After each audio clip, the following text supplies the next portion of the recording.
أعتب قطعي كلنتاي بتمرت مسكل سسا جزية قطعين ملا أكلاتي بتمرت مسكل سلست جزية مع تبالقو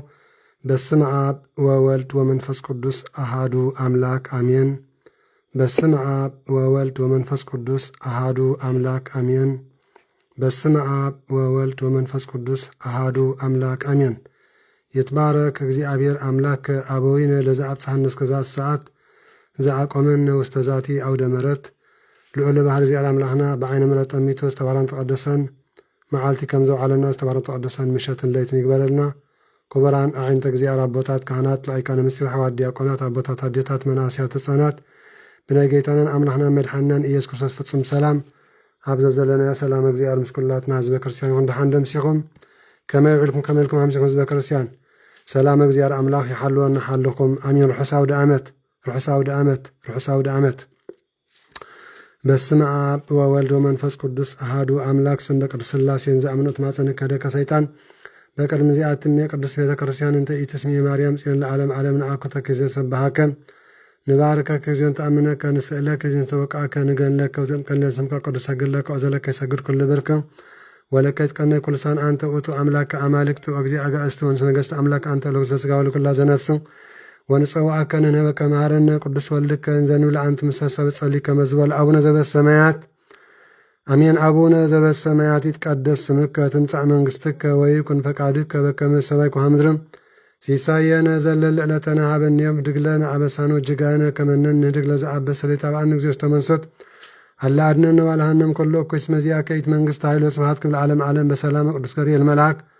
እግዝእትነ ማርያም ሰላም እለኪ ድንግል በድናችሁ ድንግል በሥጋችሁ መግዚእ አጻበ ሰላም እለኪ ብሩክተ አንቲ እማኑስ ፍሬ ከርሥኪ ተፈሥሒ ፍስሕቲ ኦ ማርያም ልተጸጋ እግዚአብሔር ምስሌኪ ሰአሊ ወጸሊ ምህረተ በእንቲአነ ሀብ ቅር ወልድኪ ኢየሱስ ክርስቶስ ከመ ይስረይ ለነ ኃጣውኢነ ተማኅፀነ ብኪ ጸሎተ ሃይማኖት ነአምን በአሐድ አምላክ እግዚአብሔር አብኀዜ ኩሉ ገባሪ ሰማያት ወምድርም ዘያስትሪ ወዘኢያስትሪ ወነአምን በአሐዱ እግዚእ ኢየሱስ ክርስቶስ ወልደ አብ ዋሕድ ዘሎ ምስለ ፈጠረ ዓለም ብርሃን ዘእምብርሃን አምላክ ዘብአን ዘበአማን ዘተወልደ ወአኮም ዘተገብረ ዘኦሪ ምስለ መለኮት ዘበት ኩሉ ኮነ ዘእንበለ ይስአል ወዘኮነ ወኢምንትን ዘበሰማይኒ ወዘበ ምድር ዘበእንቲአን ለሰው በእንተ መድኃኒትነ ወርደ እምሰማያት ተሰብአ ወሰጎም መንፈስ ቅዱስ ማርያም እምቅድስን ኮነ በሰቅሰለ በእንቲአነ በመዋዕለ ጲላጦስ ጴንጠናዊ ሐመ ወመተ ወተቀረ ተንሥአ እሙታን አመ ሣልስተ ዕለት በከመ ጽሑፍ መጻሕፍት አርገ በስብሐት ውስተ ሰማያት ወነበረ የማነ አሁ ዳግም ይመጽእ በስብሐት ይኰነን ሕያዋን ሙታነ ወአርም ለመንግሥቱ ወነአምን በመንፈስ ቅዱስ እግዚእ ማሕየው ሰርጸን እምአብ ንስግደት ወንጸቦ ምስለ አብ ወወልድ ዘእንበነቢያት ወነአምን በአሐቲ ቅድስት ቤተ ክርስቲያን ተላዕለ ኩልጓ ዘሐዋርያት ወነአምን በአሐቲ ጥምቀት ለስርዓተ ኃጢአት ወንሴፈ ሳይመታ ወሕይወተ ዘይመጽእ ለዓለመ ዓለም አሜን። ቅዱስ ቅዱስ ቅዱስ እግዚአብሔር ጸባኦት ፍጹም ምሉእ ሰማያት ወምድረ ቅዱሳተ ስብሐቲከ ንሰግድ ለከ ኩርሰ ምስለ አብከ ሰማያዊ መንፈስከ ቅዱስ ማያዊ እስመ መጻእከ ወአድኃንከነ እሰግድ ለአብ ወወልድ ወመንፈስ ቅዱስ አሐተ ስግደተ እሰግድ ለአብ ወወልድ ወመንፈስ ቅዱስ አሐተ ስግደተ እሰግድ ለአብ ወወልድ ወመንፈስ ቅዱስ አሐተ ስግደተ እንዘ አሐዱ ሰለስቱ ወእንዘ ሰለስቱ አሐዱ ይሰለሱ በአካላቱ አሐዱ መለኮት እሰግድ ለእግዝእትነ ማርያም ድንግል ወላዲተ አምላክ እሰግድ ለመስቀለ እግዚእነ ኢየሱስ ክርስቶስ ዘተቀደሰ በደሙ ክቡር መስቀል ኃይልነ መስቀል ጽንዕነ መስቀል ቤዛነ መስቀል መድኃኒተ ነፍስነ አይሁድ ክህዱን ህነሰ አመነ ወእለ አመነ በኃይለ መስቀሉ ድህነ ስብሐት ለአብ ስብሐት ለወልድ ስብሐት ለመንፈስ ቅዱስ ይደልዎም ለአብ ለመንፈስ ቅዱስ ስብሐት ለአብ ስብሐት ለወልድ ስብሐት ለመንፈስ ቅዱስ ይደልዎም ለአብ ለመንፈስ ቅዱስ ስብሐት ለአብ ስብሐት ለወልድ ስብሐት ለመንፈስ ቅዱስ ይደልዎም ለአብ ለመንፈስ ቅዱስ ስብሐት ለእግዝእትነ ማርያም ድንግል ወላዲተ አምላክ ይደልዋ ለእግዝእትነ ማርያም ድንግል ወላዲተ አምላክ ስብሐት ለመስቀለ እግዚእነ ኢየሱስ ክርስቶስ ይደልዎ ለመስቀለ እግዚእነ ኢየሱስ ክርስቶስ ክርስቶስ በምሕረቱ ይዘከረን አሜን። አመዳግም ምጽአቱ እያስተኀፍረን አሜን። ለሰብሖተ ስሙ ያንቃሃነ አሜን። ወበአምልኮቱ ያጽናሃነ አሜን። እግዝእትነ ማርያም ድንግል ወላዲተ አምላክ አርጅ ጸሎተነ አሜን። ወአስተስሪ ኩሎ ኃጢአተነ አሜን። ቅድመ መንበሩ ለእግዚእነ አሜን። ለዘአብልዐነ ዘንተ ህብስተ እስመ ለዓለም ምሕረቱ ወለዘአስየነ ዘንተ ጽዋዓ እስመ ለዓለም ምሕረቱ ወለዘሰርዐለነ ሲሳየነ ወአራዘነ እስመ ለዓለም ምሕረቱ ወለዘተአገሰለነ ኩሎ ኃጢአተነ እስመ ለዓለም ምሕረቱ ወዘወሀበነ ሥጋሁ ቅዱስ ወደሙ ክቡር እስመ ለዓለም ምሕረቱ ለዘአብጽሐነ እስከ ዛተ ሰዓት ነሀብለቱ ስብሐቱ አኮቴት ለእግዚአብሔር ልዑል ወለወላዲቱ ድንግል ወለመስቀሉ ክቡር ይትአኮቶ ይሰብሐ ስሙ ለእግዚአብሔር አምላክነ ወትረ በኩሉ ጊዜ በኩሉ ሰዓት። ሰላም እለኪ እንዘ ንሰግድ ንብለኪ ማርያም እምነን አስተበቋኪ ማርወን አዊ ተማኅፀነ ብኪ በእንተ ሐና እምኪ ወያቄም አብኪ ማህበርንዮም ድንግል ባሪኪ ጸሎተ እግዝእትነ ማርያም ድንግል ወላዲተ አምላክ ተአብየ ነፍሴ ለእግዚአብሔር ታሐሴ መንፈሴ በአምላኪ ወመድኃኒየ እስመ ርየማማ ለአመቱ ናሁ እምይእዜሰ ያስተበጽኡኒ ኩሉ ትውልድ እስመ ገብረ ሊተ ኃይለ ቤተ ቅዱስ ለሳህልኒ ለትውልደ ትውልድ ለእለ ይፈርህዎ ገብረ ኃይለ መዝራእቱ ወዘሮሙ ለእለ አብዩ ህልና ልቦሙ ነሰቶም ለኃያላን እመናብርቲሆሙ አዕቤሙ ሎታን ወአጽቀቦም በረከቱ ለሩባን ወፈኖሙ እራቆም ለውላን ተወከፈም ለእስራኤል ቁሌ ወተዘከረ ሳህሎ ዘይቤሎሙ ለአበይነ አብርሃም ወለዘሩ እስከ ለዓለም ዓለም አሜን። ስብሐት ለአብ ወወልድ ወመንፈስ ቅዱስ ይእዜኒ ወዘልፈኒ ወለዓለም ዓለም አሜን። ባርክኒ ቀድስኒ ወአንጽሕኒ እግዝእትየ ማርያም እሙ ለመድን ወለተ ብርሃን በረከትኪ ህድር በላዕልነ ወለዓለ ኩልነ ማኅበረ ትንሣኤ ውዳሴሃ ለእግዝእትነ ማርያም ድንግል ወላዲተ አምላክ ዘኢትነበብ በዕለተ ዓርብ ጸሎታ በረከታ ወምሕረተ ፍቁር ወዳ ያሃሉ ምስለ ኩልነ ህዝበ ክርስቲያን ወምስለ ኩልነ ማኅበረ ትንሣኤ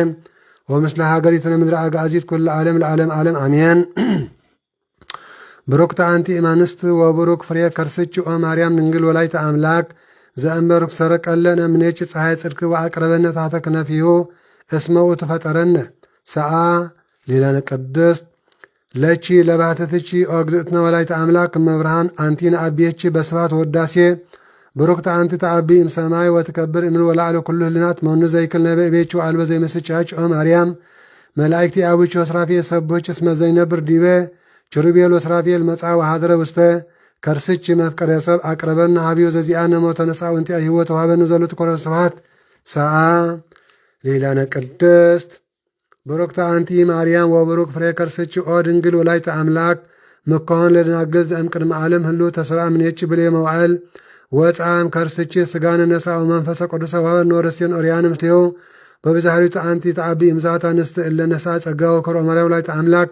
هاجر منفساوي زهاد العلياك زيارلوس مزين برديبه چربيل وسرافيل وراچ حقفچيوم وزي سسلو كل زسقا وزهريتو هذا اطواتيچ وطبعالي وزت املاكنا مرهاني كل يرنسك العالم نسجد لت ونسبوس موت فطرنا ساعة ليلة قدست مريم دنجل مدا افرت نقا فلفال ما هيوت فركر سعران كل عالم وسعر من ينا مرغمه وقبر سلام معكلنا بمسقلو وبتنسايو قدس عقو لبس داغمو استغنت ساعة ليلة قدست مريم نصحت دنجل ولايت أملاك ما أمنت سعالي تمرت لولد السب ساعة ليلة هاو كرسس والدشي يسري هاتياتنا ساعة ليلة قدست مريم دنجل تصرح ببيت مقدس وتبل يأمر اغزيابير كما عالبية زي أمر بعدو امتن زنبلد انتك أول ملاك زعاب سارني بكبر ويبلن سلام ليتش او قدست دنجل صورچ زي تصور اغمرچ زي تكمر وعالبو زي اغمر منتين يبزو هداسيچ امل تጸጋ بكل كبرس ما كنت انتي مهادرك علاب انتو تمنطلاي صفت انت تاستغابو لمهيمنان حزب كريستيان وتمهرم سجل لسلس معيوي انتي وتزصرچ عمد اسا زريمس يزوت ولا እግዚአብሔር مصا وهادره وسته كرسچ كونچ تابوت لفطاري سميات ومدرم صورچ بكرسچ تسعت اورها انتي مامت لزيا غمرو سميات و سلا كل ناس بكريستيان كبان مات والدا سلام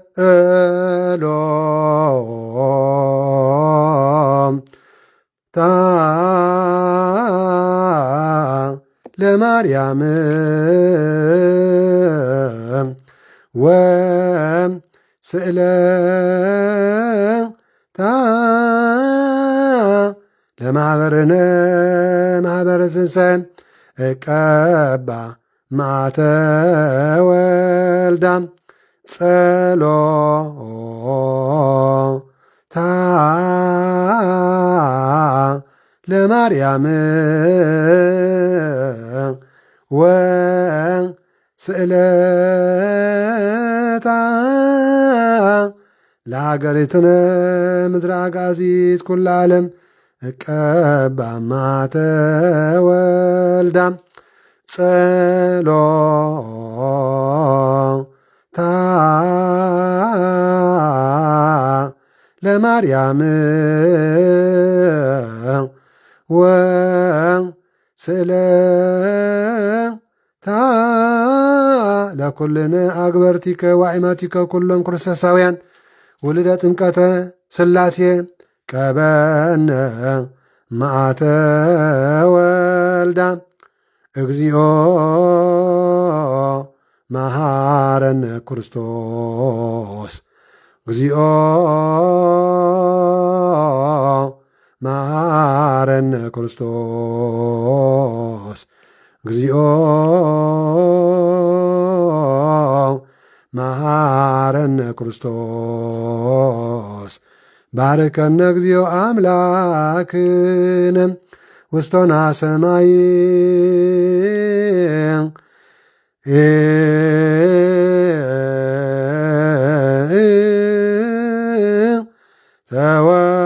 توكفن صلاتنا مهارن اغزيو وتسهالم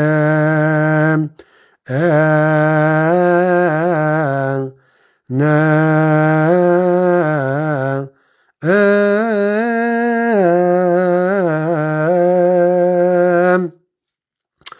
ማርያም አምላኪ ማረነ ሰላም ላሳለነ አጋስታ ዓለም ሥላሴ ምሕረትን ንያዴና ቅድስተ ቅዱሳን ንጽሕተ ንጹሐን ድንግል ማርያም ወላዲተ አምላክ በረከት ረድኤትን ናይ ኩሎም ቅዱሳን መላእክቲ ቅዱሳን ነቢያት ቅዱሳን ሐዋርያት ጻድቃን ሰማዕታት ጸሎተ ረድኤትን ይሓልወና ፈሊጥና ብድፍረት ከይፈትና ብስሕተት ዝገበርናዮ ኃጢአት ንእስነትና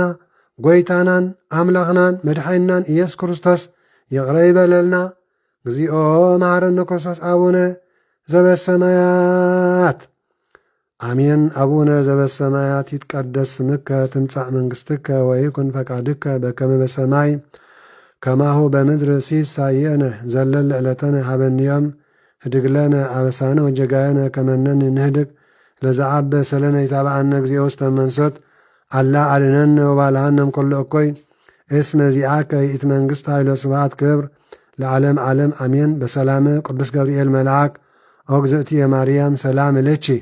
ድንግል በህልናቺ ወድንግል በስጋቺ እመእግዚአብሔር ጸባኦት ሰላም እለቺ ብሩክቲ አንቲ እማንስት ወብሩክ ፍሬ ከርስቺ ተፈሥሒ ፍስሕቲ ኦ ማርያም ምልዕተ ጸጋ እግዚአብሔር ምስሌቺ ሰአሊ ወጸሊ ምህረተ በእንቲአነ ሃበ ፍቁር ወልድቺ ኢየሱስ ክርስቶስ ከመ ይስረይ ለነ ኃጣውኢነ ተማሕፀነ ብቺ ተማሕፀንኩ በኪዳንቺ ኦግዝእቲ የማርያም ወላዲተ አምላክ ጸሎታ በረከታ ምህረተ ፍቁር ወዳ ይሃሉ ምስለ ኩልነ ህዝበ ክርስቲያን ወምስለ ኩልነ ማኅበር ትንሣኤ ወምስለ ሃገሪትነ ምድረ አጋዚት ኩለ ዓለም ለዓለም ዓለም አሜን። ሕራይ ክቡራን ህዝበ ክርስቲያን አቦታት አዴታት መናእስያት ሕፃናት ሰላም እግዚአብሔር አምላኽ ምስ ኩላትና ህዝበ ክርስቲያን ይኹን። ድሓን ደምሲኹም ከመልክም አምሲኹም ህዝበ ክርስቲያን ጐይታናን አምላኽና መድሓናን ኢየሱስ ክርስቶስ ብዓይኒ ምህረቱ ጠሚቱ ናብዚ ክቡር ምሸት ናብዚ ክቡር ዕለት ብሰላም ስለ ዘብፅሓና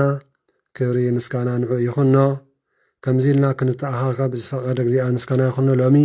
ዕለት 12 ሰነ ናይ ሊቀ መላእኽቲ ቅዱስ ሚካኤል በረከት ይሓልኹም ይሓልወና።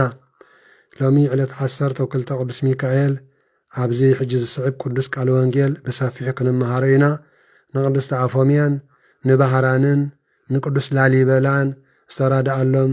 ክቡር ዕለት እሞ ህዝበ ክርስቲያን እዚ ዝገበረ እግዚአብሔር አምላኽና ምስጋና ይኹኖ። ኩላትና ነስዕብ ቅዱስ ቃል እግዚአብሔር አምላኽ ንከታተሎ አምላኽና ኢየሱስ ክርስቶስ ከዓ እቲ ሰዓት ባሪኹን ቀዲሱን ክበና ብሩኽ ምሸት ከነምሲ ቅዱስ ፍቃድ ይኹን። ገና ግን ኣያተኹም እንደለኹም ወይ ድማ ዘምኣትኹም ዘለኹም ነዚ ቪድዮ ገና ሸር ኣይገበርኩምን ዘለኹም ማለት እዩ። ሓቀይ ዶ ህዝበ ክርስቲያን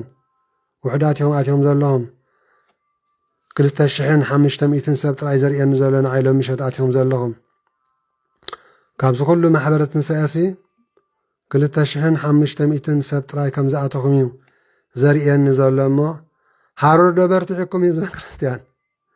አቤት ሃሩር በርቲዕኩም ድዩ ህዝበ ክርስቲያን? እወኒ እንታይ ደኣ ዲኣተኹም ደኣ ወይዚ ቪድዮ ኩለካትኩም ሸር ዘይገበርኩም ሞ ሃሩር ዶ በርቲዕኩም እዩ? ኣጀኹም እባ ኣጀኹም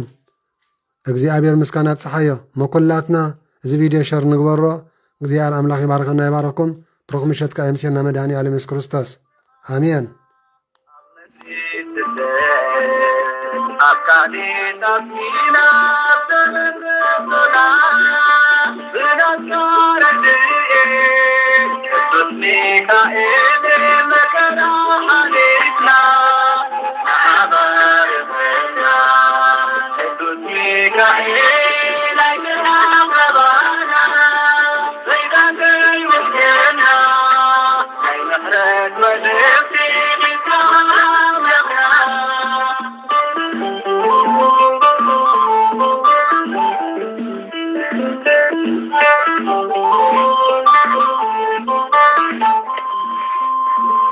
አሜን። ስለቲ ቅዱስ ቃሉ እግዚአብሔር አምላኽና ዝኸበረን ዝተመስገነን ይኹን። እምበኣር ሎሚ ዕለት 12 ሰነ ርሑስ አውደ ዓመት ርሑስ በዓል ሊቀ መላእኽቲ ቅዱስ ሚካኤል ዓመታዊ በዓል ናብ ቅድስት ኣፎምያ ዝመጻሉ ዕለትን ዓመታዊ በዓል ንህፃን ባህራኒ ካብ ናይ ደብዳቤ ሞት ዘድሓነ ዕለትን ዓመታዊ በዓል ቅዱስ ላሊበላ ይርኾን ደሎ ለማዓንቲ 12 ሰነ ሕሳብ ዓመት ኣብ ኩሉ ኩርናዓት ዓለም ዘለና ህዝበ ክርስቲያን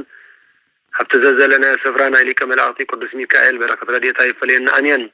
ሎሚ ንመሃሮ ቅዱስ ቃል እግዚአብሔር አምላክ ወንጌል ቅዱስ ማቴዎስ ምዕራፍ 25 ካብ ፍቅዲ 14 ክሳብ መፈጸምታ ዘሎ እዩ። እግዚአብሔር ሰዓትና ይባርክ ኣሜን። በዛዕባ ምስላ መክሊት ጌታናን አምላክናን መድሓናን ኢየሱስ ክርስቶስ ከዓ ከም ዝበለ መንግስተ ሰማያት ኢየሱስ ክርስቶስ ከም ተገይ ዘለየ ሰብ እሞ ንኣገልገልቱ ፀውዒኡ ክረብሕሉ ገንዘቡ ዝሃቦም እዩ። ስለዚ ንቑሑ 5 መክሊት ዝሃበሎ 5 መክሊት ንዝሃቦ ሰብ ረብሓ ኣለዎ። 2 መክሊት ዝሃባ ኣሎ 2 መክሊት ንዝሃቦ ሰብ ረብሓ ኣለዎ። 1 መክሊት ዝሃቦ ድማ ኣሎ በሎም። ንነፍሲ ወከፎም ከከም ዓቅሞም ሂቦም ብኡ ገሸ እቲ 5 መክሊት ተቀበለ ብኡ ከይዱ ነገደሉ ካልእ 5 መክሊት ድማ ረብሐ ከምኡ ድማ እቲ በዓል 2 መክሊት ካልእ 2 ረብሐ እቲ ሓንቲ መክሊት ተቀበለ ግና ከይዱ ምዝርቆሒቱ ወርቂ ጎይቱ ሓበአ ድሕር ነዊሕ እዋን ከዓ ጎይታ እቶም ገላው መፂኡ ምስኣቶም ክትፀባፀብ ጀመረ። እቲ 5 መክሊት ተቀበለ ቀሪቡ ከም ዝበለ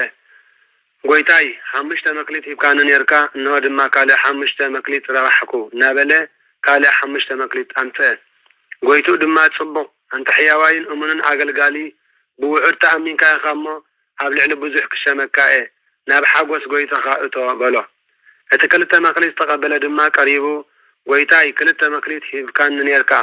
እንሆ ከዓ 2 ካልእ መክሊት ረባሕኩ በለ። ጎይቱ ከዓ ጽቡቕ ኣንተ ሕያዋይን እሙንን ኣገልጋሊ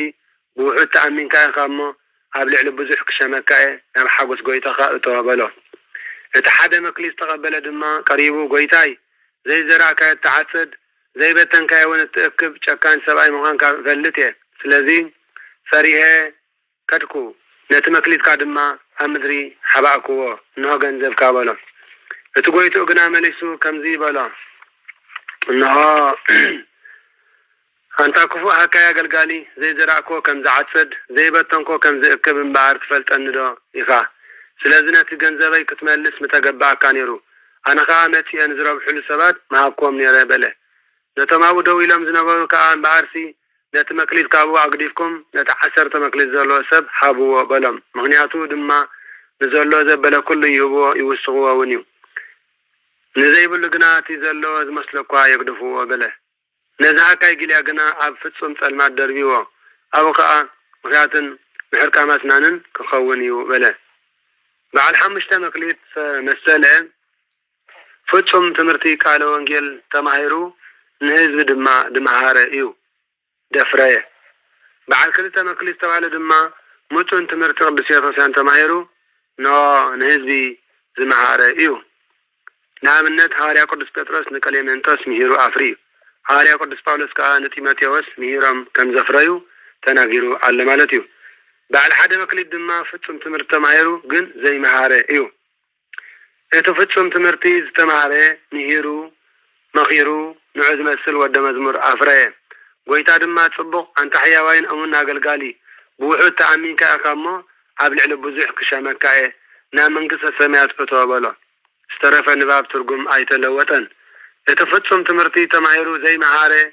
ከዓ ጎይታይ መምርሒ ሕጊ ከይሰርዓካ ብስነ ልቦና ፈሊጥኩም መምህር ከይመደብካ ብስነ ፍጥረት ተመራሚርኩም ስርሑ ትብል ጨካን ምዃንካ ፈልጥ እየ።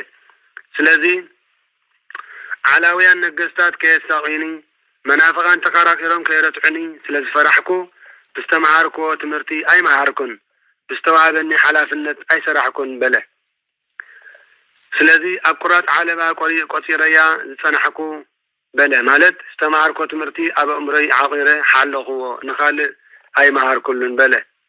ወንጌል ሉቃስ 19:21 እንመልከት። እንሆ ሽመትካ ድማ በሎ። ጎይታ ግና መሊሱ በሎ መምርሒ ሕጊ ከይሰርዓኩ ብስነ ኣእምሮ ፈሊጥኩም መምህር ከይመደብኩ ብስነ ፍጥረት ተመራሚርኩም ስርሑ ዝብል ጨካን ምዃነይ ትፈልጠኒ ዶ? ሓላፍነትካ ከተረክብ ተገባእካ ነይሩ ኣነ ከዓ ንዘገልግል መሃብክዎ ነይረ በለ። ስለዚ ንመላእክቱ ከዓ ናይ መምህርነት መክሊት ወሲድኩም ነቲ በዓል 10 መክሊት ወስኹሉ በሎም። ነዚ ሃካይ መምህር ግና ኣውፅእዎ ማለት መዓርግ መምህርና ተሪፍዎ ከም ህዝባዊ ናብ መንግስቲ ሰማያት ምእታዊ በለ። بعد حمشة مكليس تمثله لكنبيات مسيح حمشة بيرو أوريز للصحافة أوريز فترات أوريز ساعات أوريز لاوين أوريز هلكو أوريز داقم مالتي بعد كل تمكليس تمثله دما هاريا قدس بيترس إيو كل تملقتي قداي ملقت بيترسن كلاي ملقت بيترسن سلا صحافة إيو كمون بولي كيرانن حدش كيرانن سلا زمهاريو قداي بيترس مراب حدا كاب 10 كساب 10 كلت نملكت كلاي بيترس مراب حدا كاب 10 9 كساب 20 حدا نملكت بعد حدا مكلي دما يهودا ايو يهودا حنت ملأخت سلة صحافة مالتي ملأخت يهودا تبل الله ملأخت يهودا تبل مالتي كلاي بعد حمشت مكليت ليكا باباسيو مالت ليكا باباس حمشت نقرات كعين يخل سدما أمبرئيد أو لعلي باباس حدا مشام كهن دياكونن كلته متمقن مقرابن يخون مالتيو 3-4 مالتيو بعال كلته مقلد دما قشيو كاين متمقن مقرابن سلسخل بعد حدا مقلد دما دياكوني تلوخو بفصم سلازفصم بقب سلازفصم تلوخو دياكون مالتيو بعد حمشته مقلد تمكت تأمنو حاتيات كوينة سماعتي منكسنا بحتونا سلا زمالي بعد كلته مقلد تمكتن تأمنو حاتياتن بعد حدا مقلد كا تمكت تمي أسلز نبرو بذي كل نجر قويتا مسيلوا أمين بزعلا ننسى كريستوسن السلام وداتا فردن ولد أقوال مياه كريستوس مس كلهم ملايكتو بخبري قبل ما تصل قضية شعوع عبزفان كبرو كغماتيو كلهم هزبتا دما عبقنيوكو قبيهم قواسانا باقع كابتال كم زفلي كمخان السبب وقنام كفلاليهم يبلا نباقع بيمانو نتال دما بتسقامو كقومي أما تاتو بكبابة تسبئتي بسبب أكل سلسقنا بيمانو بتسقامن زبلا باقع تمثيلهم زلو تاركانيهم باقع مدر مدريعة نارعية تغيب تحتي انسساع تاركان دما موت كم زلو النازقرو فتحت النازقادو ايام باقع حفرتا بكل سوريا تاركان دما نايقزار سم حاتيات بنستحا حاتيات بتصايم بتعقستي زي سوريام أكادنهم ألا بابس أمون سنسرعاتيو بقال بيار أملاخيو مالتيو سلازي باقي مسبرارات نقضيو عيتم اللسنيا تاركان دما بني منينم مسكادو ناب عالم أي ملسن إيوم بعد آل تمثيلهم زلو حاتانيهم هنياتوكا كيل حفرتا بچرا عيتغولنيا حفرتا كل قضية مستقلعي زلما ناي أكادنا ألا بابسا هيوت بفتصم زي بلنا أزينا عراقتنا نوات مالتيو حتى عندما ناي قزارسهم حتيات بن السحا ناي بتصايم حتياتون بتعقستقا أي سورن يوم كل قضية حاميتي مكالعتي يمدخون مالتيو حتياتهم قديفهم حتيات بتصايم موريتي حاميتي خونو حتى عن شعو نقوس كريستوس بيمان زلو كمزفو لاميو أنتم بركة غريزان زحادركم مرقم قبال زي بالكم بركة نفس زلكم نيابوي بروخات عالم كي تفتره كله بتعمي بمعزة ببرهان استدالوا لكم من قصة سميات نعورسو كبلام يبلا زداقم 10 كاب 26 كاب 29 مركز مخنياتو قاعد سمية أبليعكمني سمية أستيكمني قاشا خوينا متي أتقبلكمني عريقة كدينكمني حميمة باتحكمني تأثيرة متيكم أتنانيعكمني بله قويتا كابتي 6 قالات وانجيل اتسلسته مالت تأمية عريقة تأثيرة زبل نهابتامات زملكت كهون كله اتسلسته مالت تأمية قاشا خوينة حينة زبل ندخاتات زملكت ايو نتومة تستيوز حل تاسا مايدو يبلكان نقاشا تحضرو اللي معرف دو يبلكان نحمم تبتحلو اقردو يبلكان كم زبل متحافي وانس أفورك فغدي 31 كفل تكسات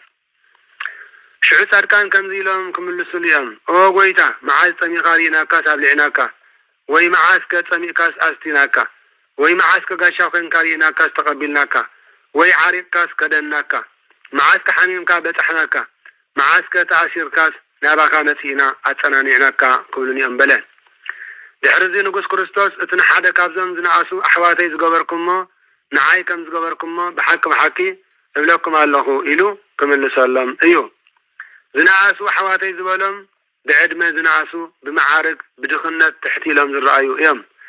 بدحرزيات سقامون زلو كمزي كبلامي أنتم مرقم جبال زحادركم رجومان كباير حقكم نابتن سيطان ملائكة استدالوا ناي عالم حاوي كيلو كبلامي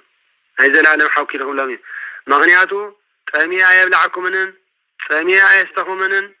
قاشا خوينا متي أي تقبلكم منن عريق أي كدنكم منن حميم أي بتحكم منن تعاسيرنا باي متيكم أي تانا معكم منن كبلامي شعوتا ما تسقام زلو كم تقبلوا يام أو قويتا معاز تمي قارئنا كاسا زي بلعناكا معاز كتمي قارئنا كازي استناكا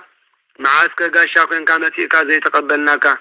وي عارق كازي كدناكا وي حميم كازي بتحناكا وي تعاسير كازي تانا معناكا إلهمكم اللسيام شعو نقوس كريستوس اتنحادا كازوم زنعاسو بأي زامنو أحواتي زي قبركم نعاي كم زي قبركم بحكي لكم الله غيلوكم اللسلام ايو شعزياتهم نامنا يزال العالم سقاي تاركان كنا نامنا يزال العالم هيوات كخادو ايام سمع ازم زلاتو قويتان عبيات كريستيانا زبلان زلو قال يسمع ابل سمعين مدرم كحال فيك علي قناعي كحالفني بين قويتان دكا مزامرتو امين او قويتا بقدس ونقل امن الحننا امين امين امين امين الحننا امين الحننا امين أمني تسد أبكاني تبينا بنا بنصار الدين تسمي كائن مكنا حديثنا أبار بنا تسمي كائن أجنا ربنا بيدان كي وحدنا المحرد ونفسي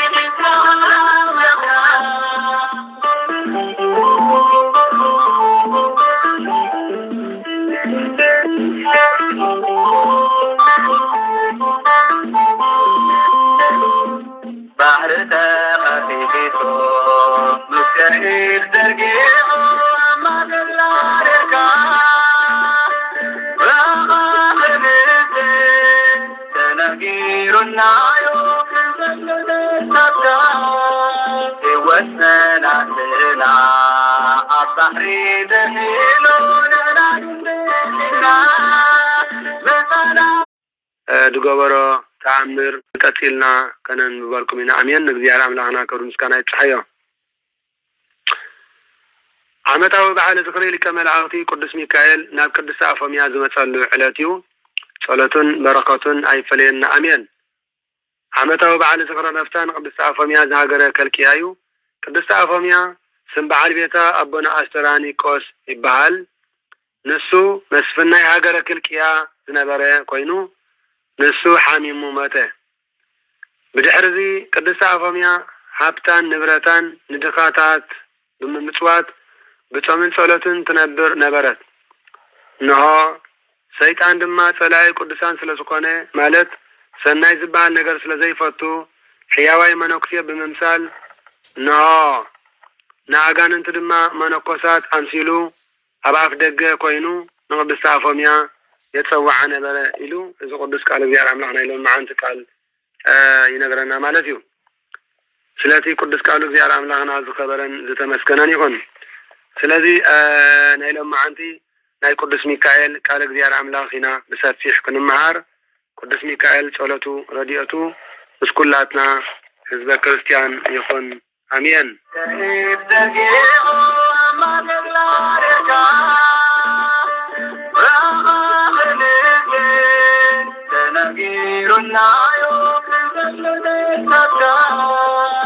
وسناتنا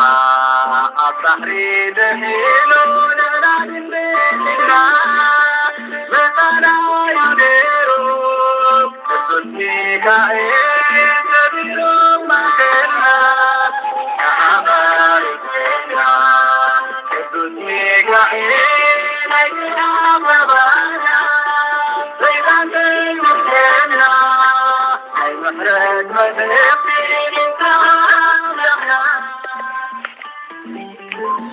አሜን ስለቲ ቅዱስ ቃሉ እግዚአብሔር አምላክና ዝቀበለን ዝተመስገነን ይሁን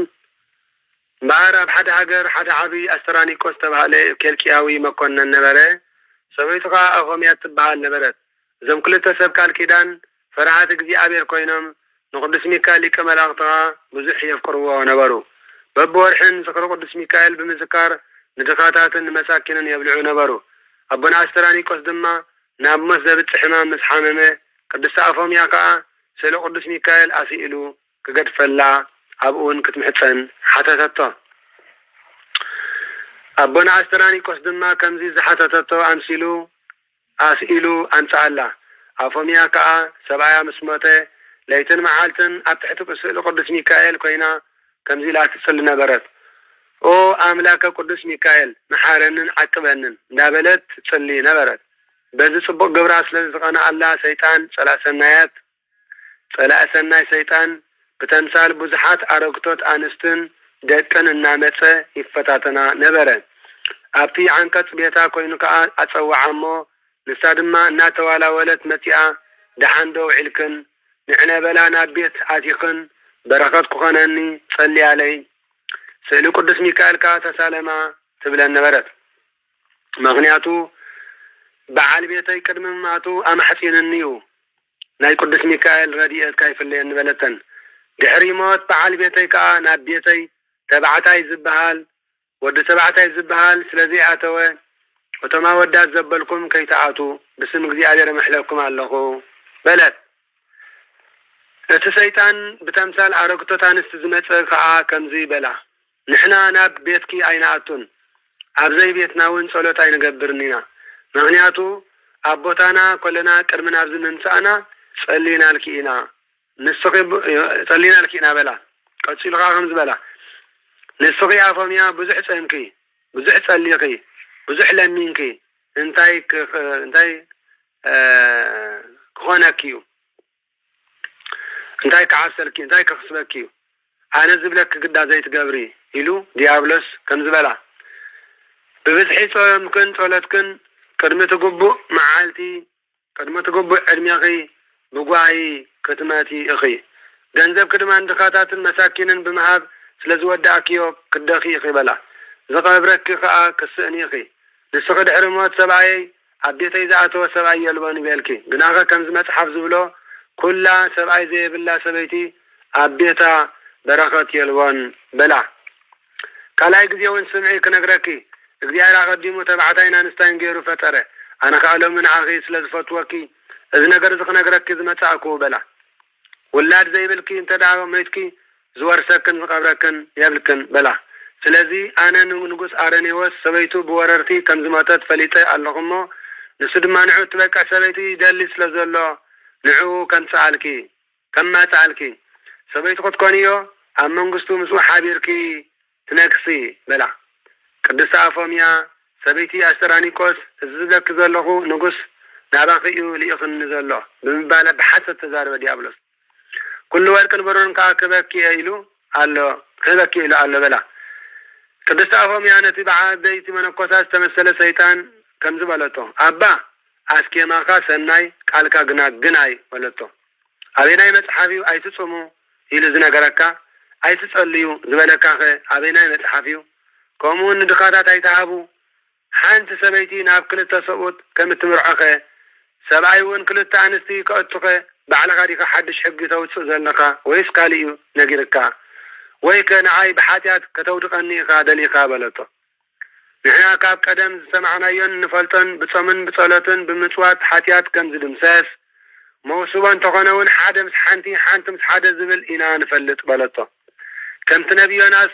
ንሰብነ ነዌ ሰበኸሎም እሞ ብጾምን ጸሎትን ዝደሓኑ ከምኡውን ነቢ ኢዩኤል ብኩሉ ልብኩም ናባይ ተመለሱ ብጾም ብጸሎት ብብኽያት ክዳንኩም ዘይኮነስ ልብኩም ቅደዱ ዝበሎ እዩ ዮናስ 3:1 ጎይታውን ኣብ ወንጌል ነሆ ከምዚሉ ሰቢኹ ነይሩ እዩ ከምዚሉ ኣስተምህርና ነይሩ ጎይታውን ኣብ ወንጌል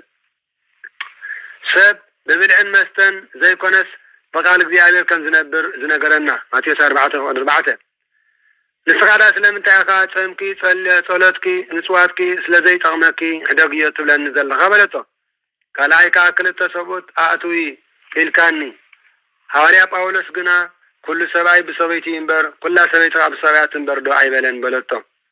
ብዛዕባ ርግቢት እውን ዑፍ መንጢጥ ዘንሰማዕክዎ ነገር ኣሎ ማለት ኣዕዋፍ እቲ ቀዳማይ ሰብኣያ እንተዳመይቱ ርግቢት ዑፍ ቀዳይ ሰብኣይ እንተራመይቱ መስካል ተባዕታይ ኣይተቀርብኛ ንምልክት ድማ ብጽፍራ ገራ መልሓሳት ጭንድሕ እጭሕድር ካለ ተባዕታይ ከመጻይሉ እንተመጸ ከዕምጻይሉ ተመጸ ትንቁሞ ካልኦት መጽኦም ይረድዋ በለቶ ንስኻ ግና ክልተ ሰብኡት ኣትው ትብለኒ ኣለኻ እዚ ግብሪ ዝኻ ግብሪ ሰይጣን እዩ አንተ ርኩስ መንፈስ ሕጂውን ንስኻ ሰይጣን ኢኻ መስለኒ ወይ ከዓ ሰፈር ሰይጣን ኢኻ ስለዚ ኣነ ካብ ቤተይ ስእሊ ቅዱስ ሚካኤል ከምጻልካ እሞ ክፍሳለም ኢላ ናብ ቤታ እቱ ኢላ ስእሊ ቅዱስ ሚካኤል ሒዛ እንተራእያ ከምዕፍ ኮይኑ ምስ ሰራዊት ነፊሩ ከደ ንካልኣይ ግዜ እውን መጺኡ ከም ዝበላ ኣፎምያ ጾምኪ ጸሎትኪ ምጽዋትኪ ኣብ ቅድሚ እግዚአብሔር በጽሒዩ ኢሉ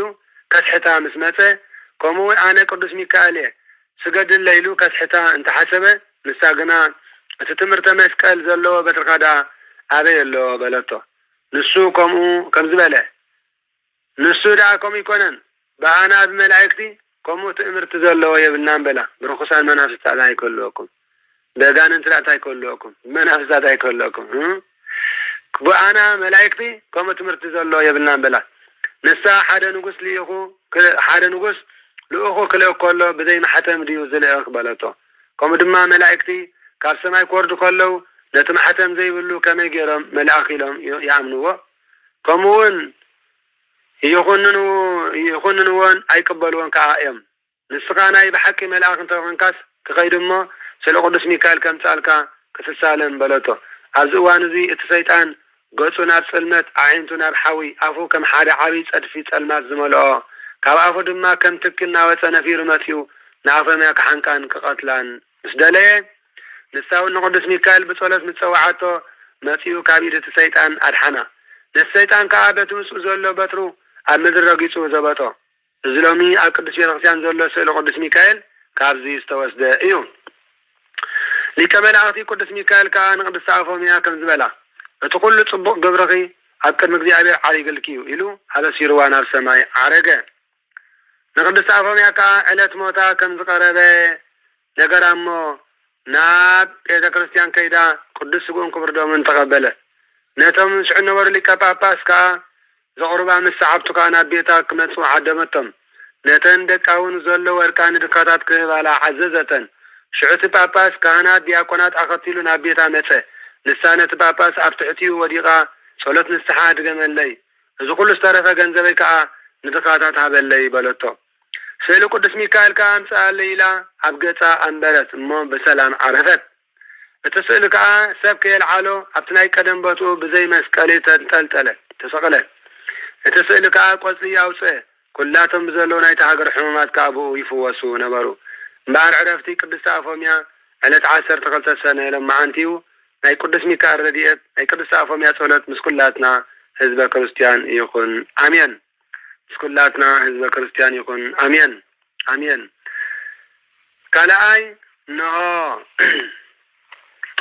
ካልኣይ ተኣምር ድማ በዚ ተወሳኺ ብዕለት 12 ሰነ ዝውዕል እግዚአብሔር ኣምላኽ ንቅዱስ ሚካኤል ሊቀ መላእክቲ ጣዖት ናይ ግብፂ ንኸፍርስ ዝለዓኾ ዕለት እዩ ንግስቲ ኣክላ ጡራ ዝተባሃለት ንግስቲ ጓል በጥሊሞስ ንጉስ ግብፂ ብስም ኮኸብ ዝውሃል ዘስራሓቶ ዓብይ ጣዖት ግብፃውያን ብዕለት 12 ሰነ የኽብርዎ ነበሩ ኣብቲ ዕለቲ በዓሉ መስዋዕት እናሓረዱ ን300 ዓመታት ዝኣክል ኣባ እለእስኮንድሮስ ክሳብ ሽዮም የምልኽዎ ነበሩ ኣብ እስክንድርያ ኣባ እለእስኮንድሮስ ሊቀ ጳጳሳት ምስ ተሸመ ግና ነቲ ዓብይ ጣዖት ክሰብሮ ደለየ እሞ ሓደ ዘይረብሑ ደቀ ከባቢ ዝኾኑ ሰባት ከልከልዎ ጸኒሑ ጻድቕ ንጉስ ቆስጠንጢኖስ ምስ ነገሰ ኣባ እለእስኮንድሮስ ንኻልኣይ ግዜ ነቲ ዓብይ ጣዖት ክሰብሮ ተደለየ እቶም ዘይረብሑ ሰብ እስክንድርያ ከም ቀደሞም ከልከልዎ ቅድሚኻ 18 ሊቃነ ጳጳሳት ተሸይሞም ነዚ ልምድና ዘይከልኡናሲ ከመይ ኢልካ ትኽልክለና በልዎ ሽዑ ኣባ እለእስኮንድሮስ ንጣዖት ምምላኽ ዓብይ ሓጢኣት ምዃኑ ምሂሩ ኣረዲዩ በዓላቶም ነጣዖት ሰቢሮም ብታቦት ቅዱስ ሚካኤል ክትክእዎ ለመኖም ብታቦት ቅዱስ ሚካኤል ከዓ ተክእዎ ስፍራ ጣዖት ፈሪሱ ኣሜን ኣሜን ረድኤት ናይ ቅዱስ ሚካኤል ምስ ኩላትና ህዝበ ክርስቲያን ይኹን ኣሜን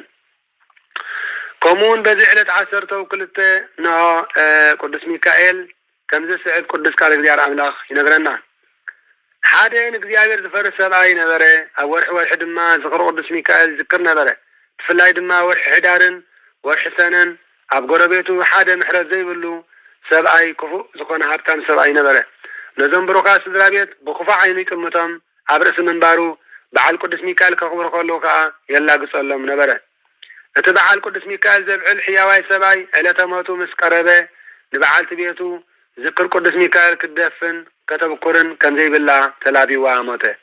እሞ ናይ ዘለዓለም መንግስተ ሰማያት ወረሰ። ኣብዚ እዋን እዚ ንሳ ጽንስቲ ነበረት እሞ እትወልደሉ ግዜ ኣኺሉ ክትፀዓር ከላ ናብ ቅዱስ ሚካኤል ጸሎት ገበረት። ቅዱስ ሚካኤል ከዓ መጺኡ ተራዲእዋ ብሰላም ተገላገለት። ነቲ ዝተወልደ ህፃን ከዓ ባረኾ። ከምዝውን በላ እዚ ህፃን እዚ ነዚ ምሕረት ዘይብሉ ሃብታም ሰብኣይ ጎረቤትኪ ምስ ዓበየ ክወርሰ እዩ በላ። እቲ ሃብታም ሰብኣይ ከዓ ብመስኮት ኮይኑ ነዚ ቃላት እዚ ይሰምዖ ነበረ። እዚ ምስ ሰምዐ ከዓ ዓብይ ሓዘን ሓዘነ፣ ክቆትሎ እውን ደለየ። ይኹን እምበር ቅዱስ ሚካኤል ይሕልዎ ነበረ።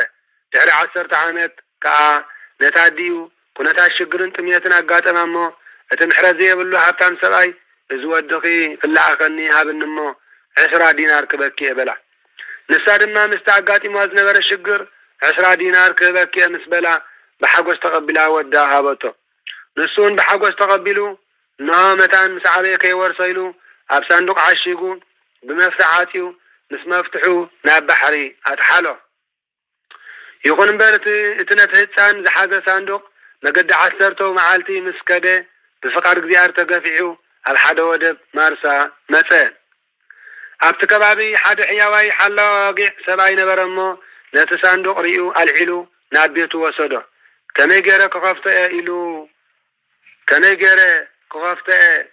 ኢሉ ንሓሰበ ከሎ ከዓ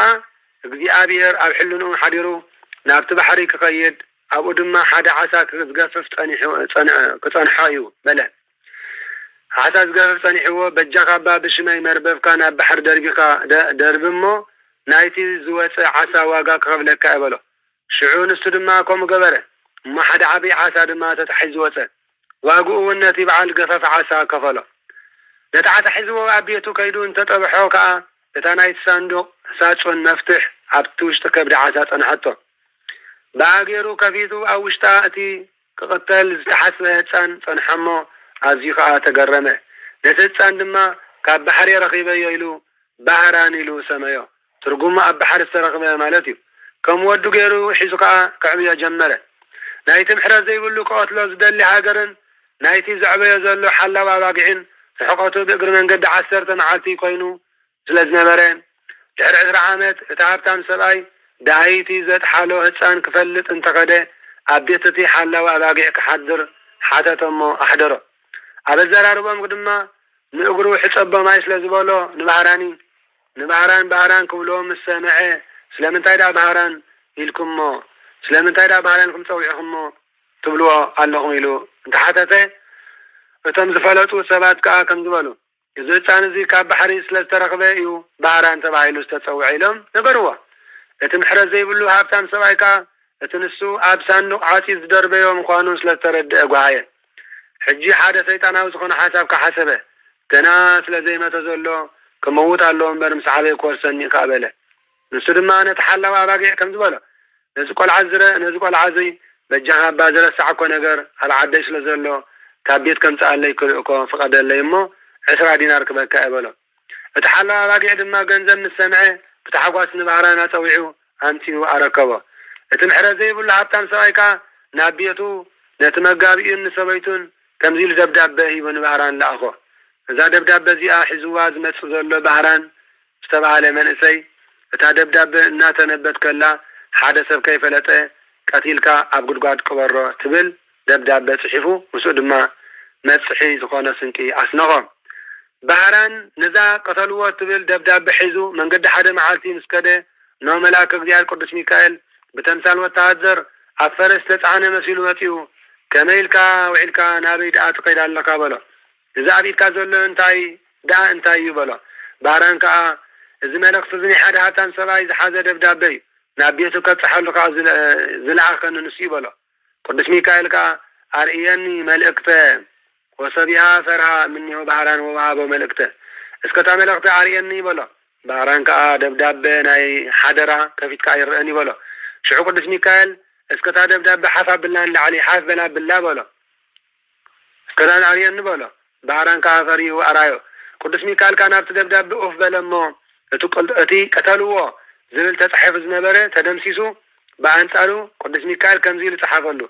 أنا أقلس تبعالكو هبتان سبعي ناب عقبتا قشش لزلغو نذا دبداب بزي أنا ذب سحلكم بهران استبعال من اسي تقبلكم نتا أقلس تبعالت قوالي أمرحوه بزلو كل نبرتين هبتين نايبيتين نايبرقان هيبيو اللغو السي ورسني زبل سحبه أنا قنا كيمت أخو كدنقي سلزقونكو قلتيفكم أمرعكم ما صنحني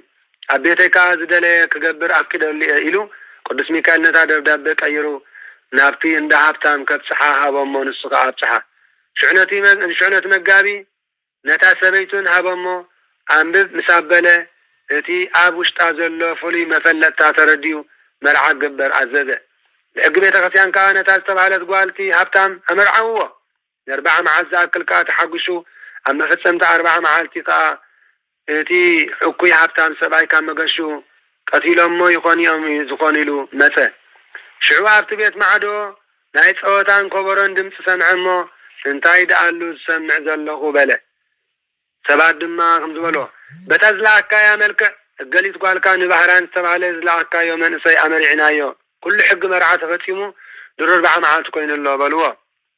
اتعابتان سبعي نزي نقر زم السمعي وي إلو كاب فرسو نابسيه ودي قمته اتا سبيتون سبعي كيميتو مسبلوا باندبت متت بحران كمتي كولر كله تنبيس تنقرلو تسبعال فيتو وراسنا إذهابتان زي سبعي كونه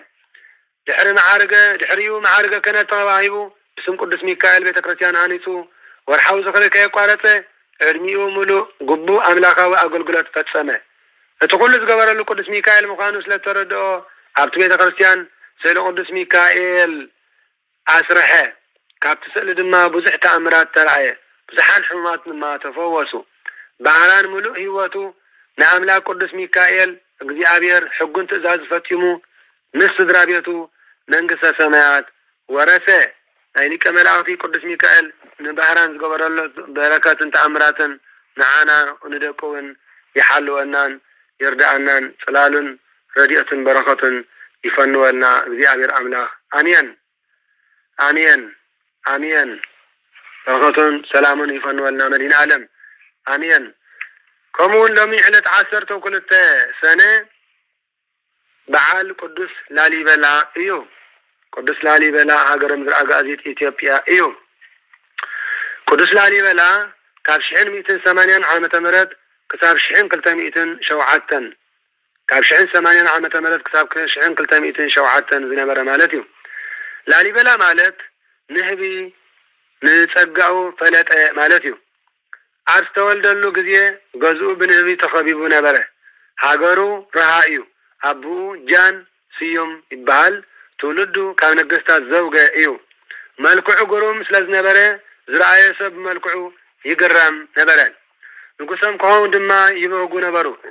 ንጉስ ሓርቤ ገብረ ማርያም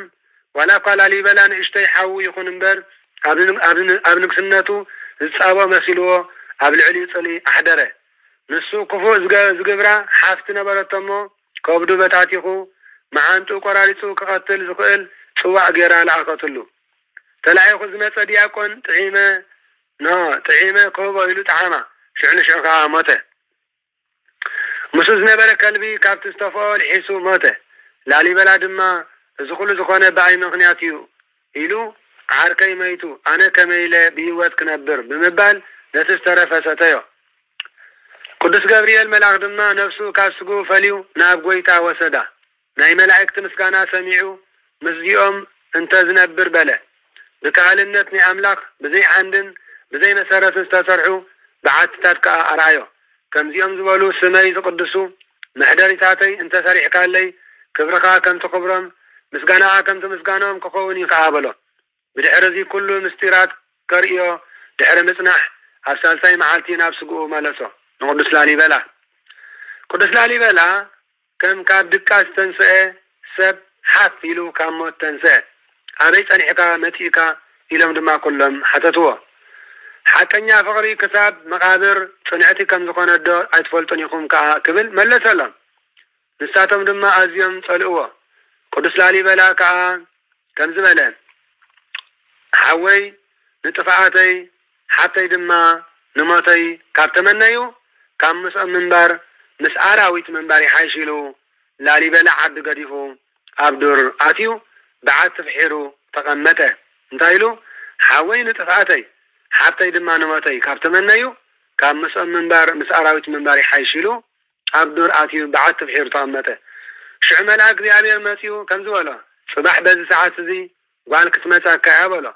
نسدما كاف سبرحيقه نصنا يحل يدا ينبر انبر نز ነገር زي اي غبرن يبله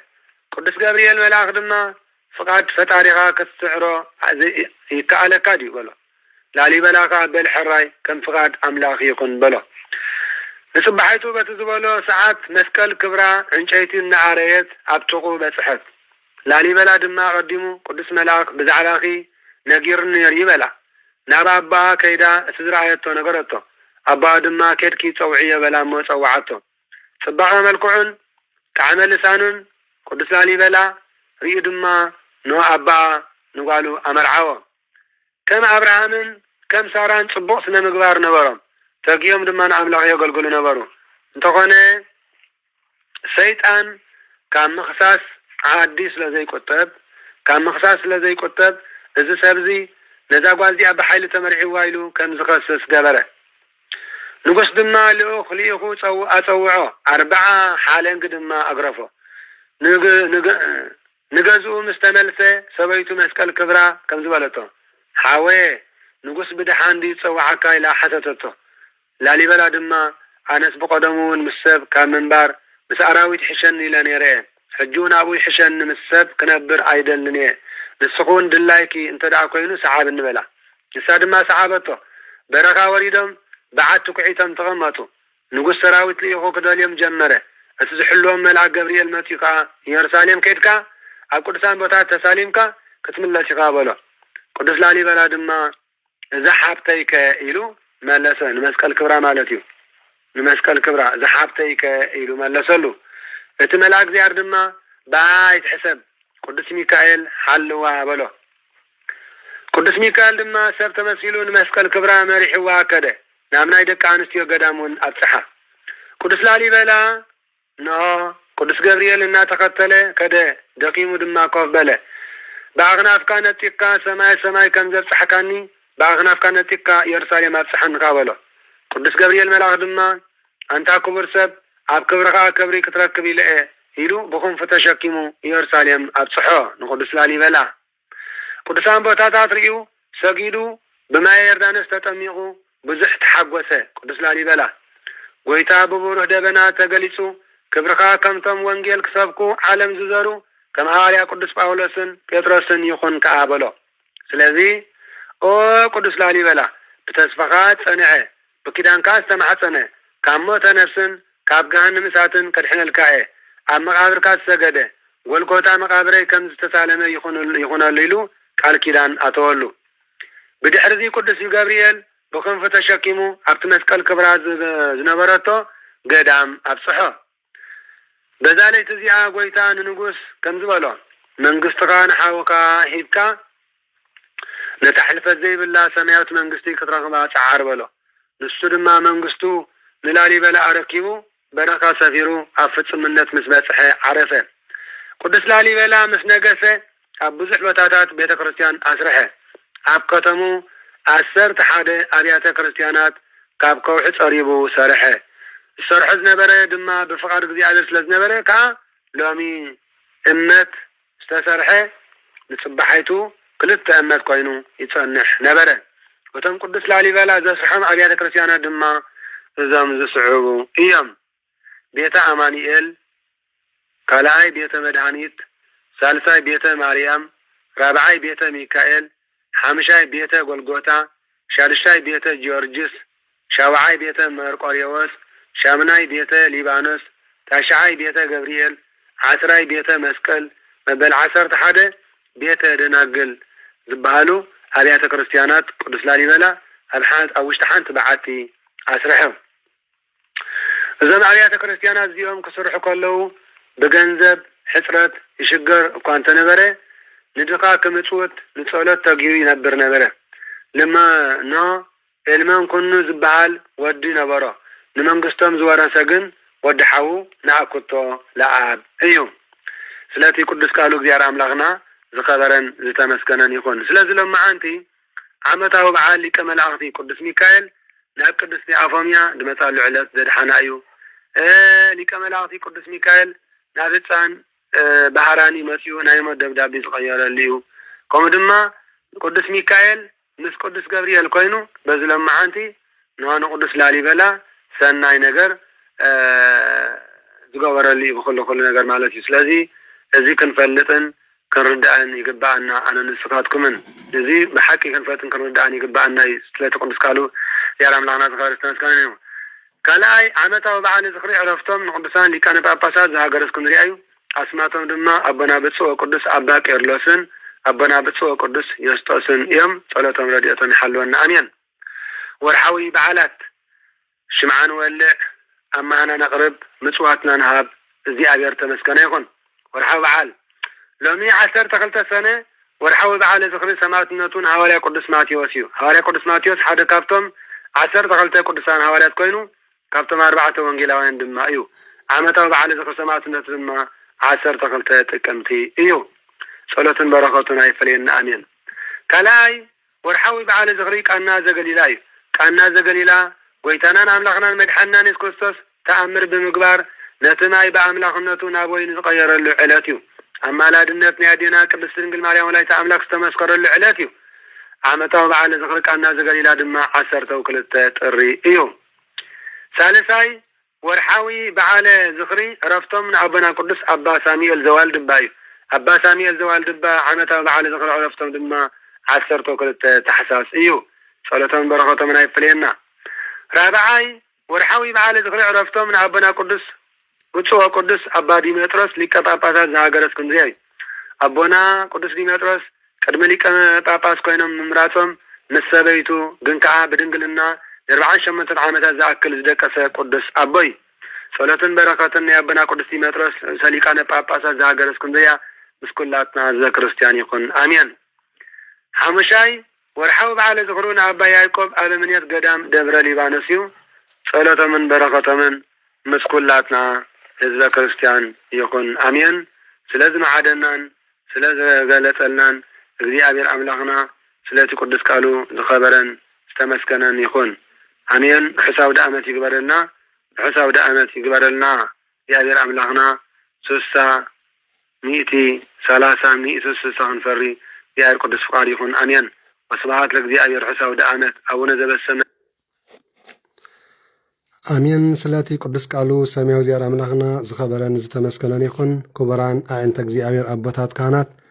ላዕካን ምስጢር ሕዋት ዲያቆናት፣ ኣቦታት ኣዴታት፣ መናእሰያት ህፃናት ብናይ ጌታናን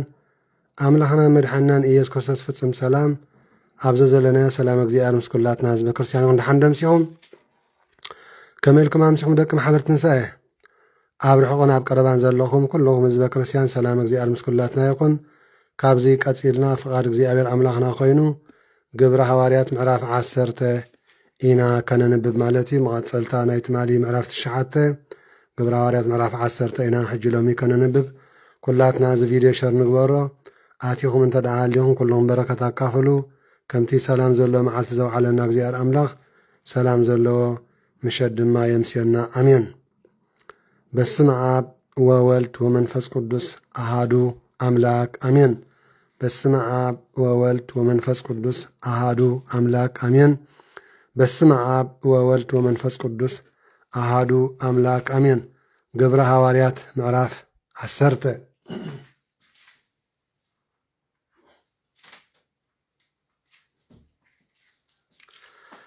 መስቀል አብርሃ በከዋክብት አሰርገወ ሰማየ እምኩሉ ፀሐየ አራየ መስቀል አብርሃ በከዋክብት አሰርገወ ሰማየ እምኩሉ ሰብ ፀሃየ አርአየ መስቀል አብርሃ በከዋክብት አሰርገወ ሰማየ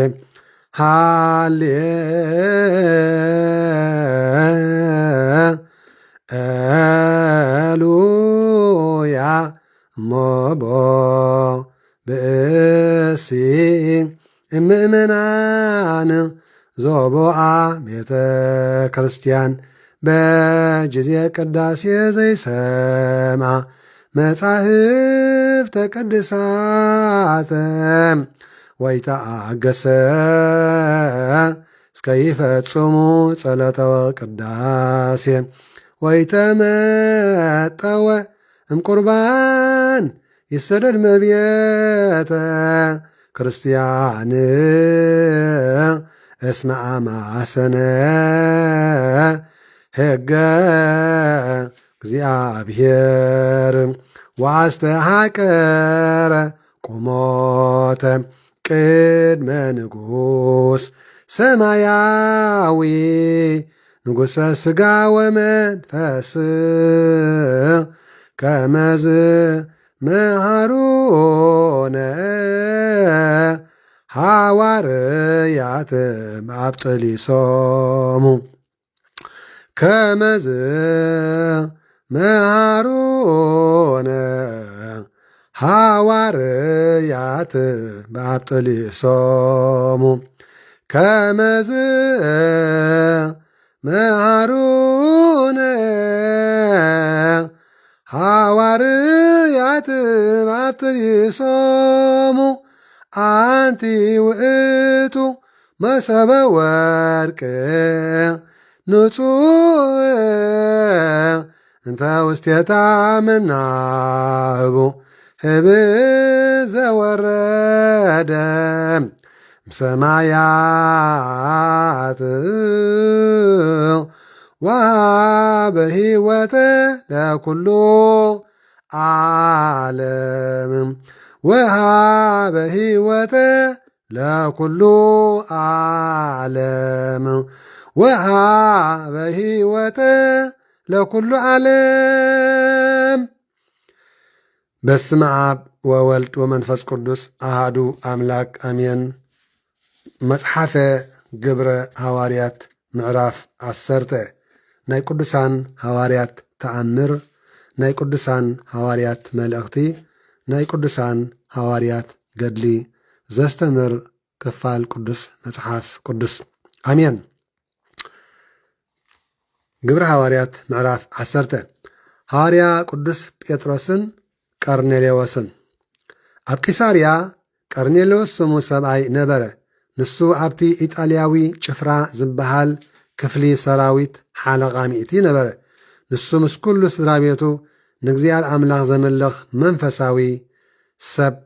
ንህዝቡን ብዙሕ ምጽዋት ዘዘውትር ኩሉ ሻዕ ከዓ ንኣምላኽ ዝልምን ነበረ።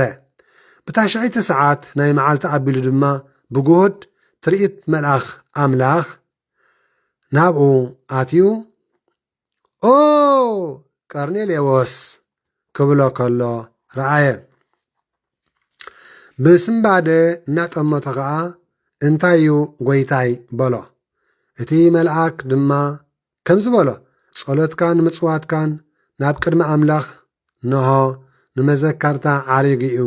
ሕጂ ከዓ ሰባት ናብ ኢዮጴ ልኢኽካ ነቲ ጴጥሮስ ዝበሃል ስምዖን ጸዋዓዮ። ንሱ ምስቲ ቆርበት ዘልፍዕ ቤቱ ኣብ ገምገም ባሕሪ ዘላ ስምዖን ጋሻ ኮይኑ ኣትዩ ኣሎ በሎ። እቲ ዝዛረቦ ዝነበረ ቅዱስ መልኣኽ ማለት ቅዱስ ሚካኤል ምስ ከደ ከዓ ካብቶም ገላዉ 2 ካብቶም ዝሕልውዎ ወታደራት ከዓ ሓደ ፍርሃት እግዚአ ዘለዎ ጸውዐ እሞ ነቲ ዝኾነ ነገራት ኣዘንቲዩ ናብ ኢዮጴ ለዓኾም። ንጽባሓይቱ ንሳቶም ከይዶም ናብታ ጥቓ ከተማ ምስ በጽሑ ሐዋርያ ቅዱስ ጴጥሮስ ብሻድሸይቲ ሰዓት ኣቢሉ ክጽሊ ናብ ናሕሲ ደየበ። ሻድሸይቲ ሰዓት ማለት ፍርቂ መዓልቲ ማለት እዩ። ክቡራን ህዝበ ክርስቲያን ديبه شعو طميه كبلع وندله فرق معال سبزاخله مسح كدالو لكع نو تمسته نوكع سماي تخفيتو 4 معزنو ب4 معزنو ستحزه عبي نصلا زمسل نجر نامدري عبيلو كورد رعايه مصحف قدس كوي ب4 معزنو بمبراق نزلنا زبارخ بمعراب نزلنا زبارخ بسمين نزلنا زبارخ بدوب نزلنا زبارخ قال وانجيل بماتيوس زتصحف وانجيل بمارقس زتصحف وانجيل بلوقاس زتصحف وانجيل بيوحنس زتصحف وانجيل نو ب4 معزنو استتحزه عبي نصلا زمسل نجر نام مدر بيلو كورد رعايه أبوك 4 محاور زلوهم كلهم عم مدر لمم زبلون عواف سماين نبرو شعون هواريا قدس بطرس كم زبلو تنس حريدكا بلع زبل دمصي مصو هواريا قدس بطرس جنا غويتاي فصم ايكونيو رخصن زفنفنن بليعكا ايفلطن بلا تملكتو بلا ካልኣይ ግዜ ድማ ከምዚ ይበሎ ነቲ ኣምላኽ ዘንጽሖ ንስኻ ረኾስዩ ኣይትበሎ ዝብል ድምፂ ከም ብሓድሽ መጾ እዚ ነገር እዚ 3 ሳዕ ኮነ ክንደሻብ ኮነ 3 ግዜ ናይ ኣብ ወልድ መንፈስ ቅዱስ ወላ ቅዱሳን ኣቦታትና ሎም እንታይ ይብሉ ብለይቲ ዝኾነ ሰብ እንድሕሪ ተዳሂካ ብለይቲ ዝኾነ ሰብ እንተዳ ይጽዋዓካ ሃሎ 3 ግዜ ከይጸውዐ ኣብየት ኣይትበሎ 3 ግዜ ከይጸውዐ ኦሆይ ኣይትበሎ 3 ግዜ ከይጸውዐ መልሲ ኣይተሃብ ይብሉና ተመልከቱ ህዝበ ክርስቲያን እዋኒ ብኡቡ ከዓ እቲ ነጸላ ናብ ሰማይ ተወስደ ነጸላ ናይ ምንታይ ምሳሌ ኢልና ኢለና ናይ ቃለ ወንጌል ናይ ቃለ እግዚአብሔር ናይ መጽሓፍ ቅዱስ ምሳሌ እዩ هو انها عم مدر لمم زبلون ب4 محاور زلهم كلهم عم مدر لمم زبلون زبلهم كأن مني مالتيو حزبن احزابن كوينو عم زي مريت النبر سب حدارن عب قدام زنبرو منكوساتن نخلو قال እግዚአብሔር كاستمر كم زلو نخلو كمهر نخلو كمعد كم زلو برائي متيو الله حواريا قدس بطرس تملكت حزب ክርስቲያን ስለዚህ ጴጥሮስ ግና ጎይታይ ሓሪድካ ተንስ ሓሪድካ ብላዕ ዝብል ድምፂ ሰምዐ ጴጥሮስ ግና ጎይታይ ፍጹም ኣይኮንዩ ረኾስን ዘፈንፍንን በሊዕ እኳ ኣይፈልጥን በለ ካልኣይ ግዜ ድማ ነቲ ኣምላኽ ዘንጽሖ ንስኻ ረኾስዩ ኣይትበሎ ዝብል ድምፂ ከም ብሓድሽ መጾ እዚ ነገር እዚ 3 ሻዕ ኮነ ብኡ ከዓ እቲ ነጸላ ናብ ሰማይ ተወስደ ሕጂ ነቲ ኣምላኽ ዘንጽሖ ንስኻ ረኾስዩ ኣይትበሎ ኢልዋ ኣምላኽ ንመን ኣንጽሑ ንኹሉ ፍጡር ወዲ ኣዳም ብስም ኣብን ወልድን መንፈስ ቅዱስን መልክዕ ኣጋዕዝተ ዓለም ስላሴ ምስልን ዝተፈጥረ ዘበለ ንኹሉ ኣብ መስቀል ተሰቒለ ደመይ ኣፍሲሰ ስጋይ ቆሪሰ ንክድሕን በጃ ኮይኖልየ እዩ ዝብል ዘሎ እዚ ቅዱስ ቃል እግዚአብሔር ኣምላኽና እወኒ ሐዋርያ ቅዱስ ጴጥሮስ ብዛዕባ እቲ ዝረአዮ ራእይ ኣስተውዕሉ ኣታ ኣስተውዕሉ እንዶ ኣስተውዒልክን እባ ስምዓ ግደፋ ኢኽን ኣንተን ግደፋ ኣስተውዒልክን ስምዓ ኣስተውዒልኩም እባ ስምዒኹም ኣታ ግደፉ እንዶ ኣስተውዒልኩም ስምዑ ደይተስተውዕል ኢኺ ይርዳእካ ደሎ እዩ ዘይተስተውዕል ኢኻ ርዳእካ ደሎ እዩ ሐዋርያ ቅዱስ ጴጥሮስ በዛዕባ እቲ ዝረአዮ ራእይ እንታይ ኮን ይኸውን እናበለ ብሓሳቡ ክጭነቕ ከሎ እነሆቶም ካብ ቀርኔሌዎስ ዝተለኣኩ ሰባት እንዳ ስምዖን ኣበዩ ኢሎም እንዳ ሓተቱ ኣብቲ ኣፍ ደገ ደው በሉ ፀዊዖም ከዓ እቲ ጴጥሮስ ዝበሃል ስምዖን ጋሻ ኣብኡ እንተሎ ንሆ ሓተቱ ሐዋርያ ቅዱስ ጴጥሮስ ከዓ በቲ ራእይ ከስተንትን ከሎ ብምንታይ በቲ ራእይ በቲ ዝረአዮ ከስተንትን እንከሎ እንታይ ርኢ ደሎ ብኣርባዕተ መኣዝኑ ዝተተሓዘ ዓብይ ነፀላ ዝመስል ኣብኡ ድማ እንታይ ዘለዎም ኣርባዕተ መሓውር ዘለዎምን ኣብ ምድሪ ለመም ዝብሉ ዓዋፍን እግዚኣብሔር ኣምላኽ ከዓ ድምፂ መልኣክ ገብሩ መፂኻ እንታይ ኢልዎ ኣሎ ተንስእ እሞ ካብዚ ሓዲድካ ብላዕ ዝብል ድምፂ መፂዎ ኣሎ ጴጥሮስ ከዓ እንታይ ኢሉ መሊሱ ኣሎ ርኩስን ዘፈንፍን በሊዕ እኳ ኣይፈልጥን ኢሉ ኣሎ ኣምላኽ ከ ነቲ ኣምላኽ ዘንጽሖ ንስኻ ርኩስ ኣይትበሎ ዝብል 3,000 ድማ ተዳጋጊምዎ ኣሎ ኣቶም ህዝቢ ኣስተውዕሉ ብዙሕ ህዝቢ በዚኣ ይጋገ እዩ ጴንጠ ንብዙሕ ሰብ በዚ ግብረ ሐዋርያት ምዕራፍ 10 ጌጋ መልእኽቲ ብምሃብ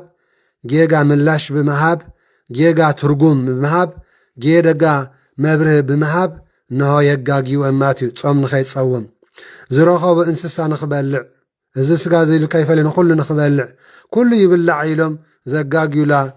ምዕራፍ እያ ማለት እዩ መጽሓፍ ቅዱስ ብልክዕ ኣይጋግን እዩ ተርኪሞም ንህዝቢ ብምንጋር ተርጊሞም ንህዝቢ ብምግላጽ ግና በዚ ንብዙሖም ዘውድቑ ኣታሰምዕ ኣለኻ ዲኻ ወዲ ተዋህዶ ተሰምዕ ኣለኻ ዲኻ ጓል ተዋህዶ ኣስተውዕል ብለካ ኣለኹ ሐዋርያ ቅዱስ ጴጥሮስ ብዛዕባ እቲ ዝረአዮ ራእይ እንታይ ኮን ይኸውን እናበለ ብሓሳቡ ክጭነቕ ከሎ እንሆቶም ካብ ቀርኔሎስ ዝተረኣኹ ሰባት እንዳስምዖን ኣበይ ኢሎም ንሓተቱ ኣብቲ ኣፍ ደገ ደው በሉ ፀዊዖም ከዓ እቲ ጴጥሮስ ዝበሃል ስምዖን ጋሻ ኣብኡ እንተሎ ሓተቱ ሐዋርያ ቅዱስ ጴጥሮስ ከዓ በቲ ራእይ ከስተንትን ከሎ መንፈስ ቅዱስ እንሆ 3 ሰብኣይ ይደሊኻ ኣለዉ እወ ኣነ ልኢኸዮም እሞ ተንሲእካ ውረድ ከይተጠራጠርካ እውን ምስኣቶም ኪድ በሎ መን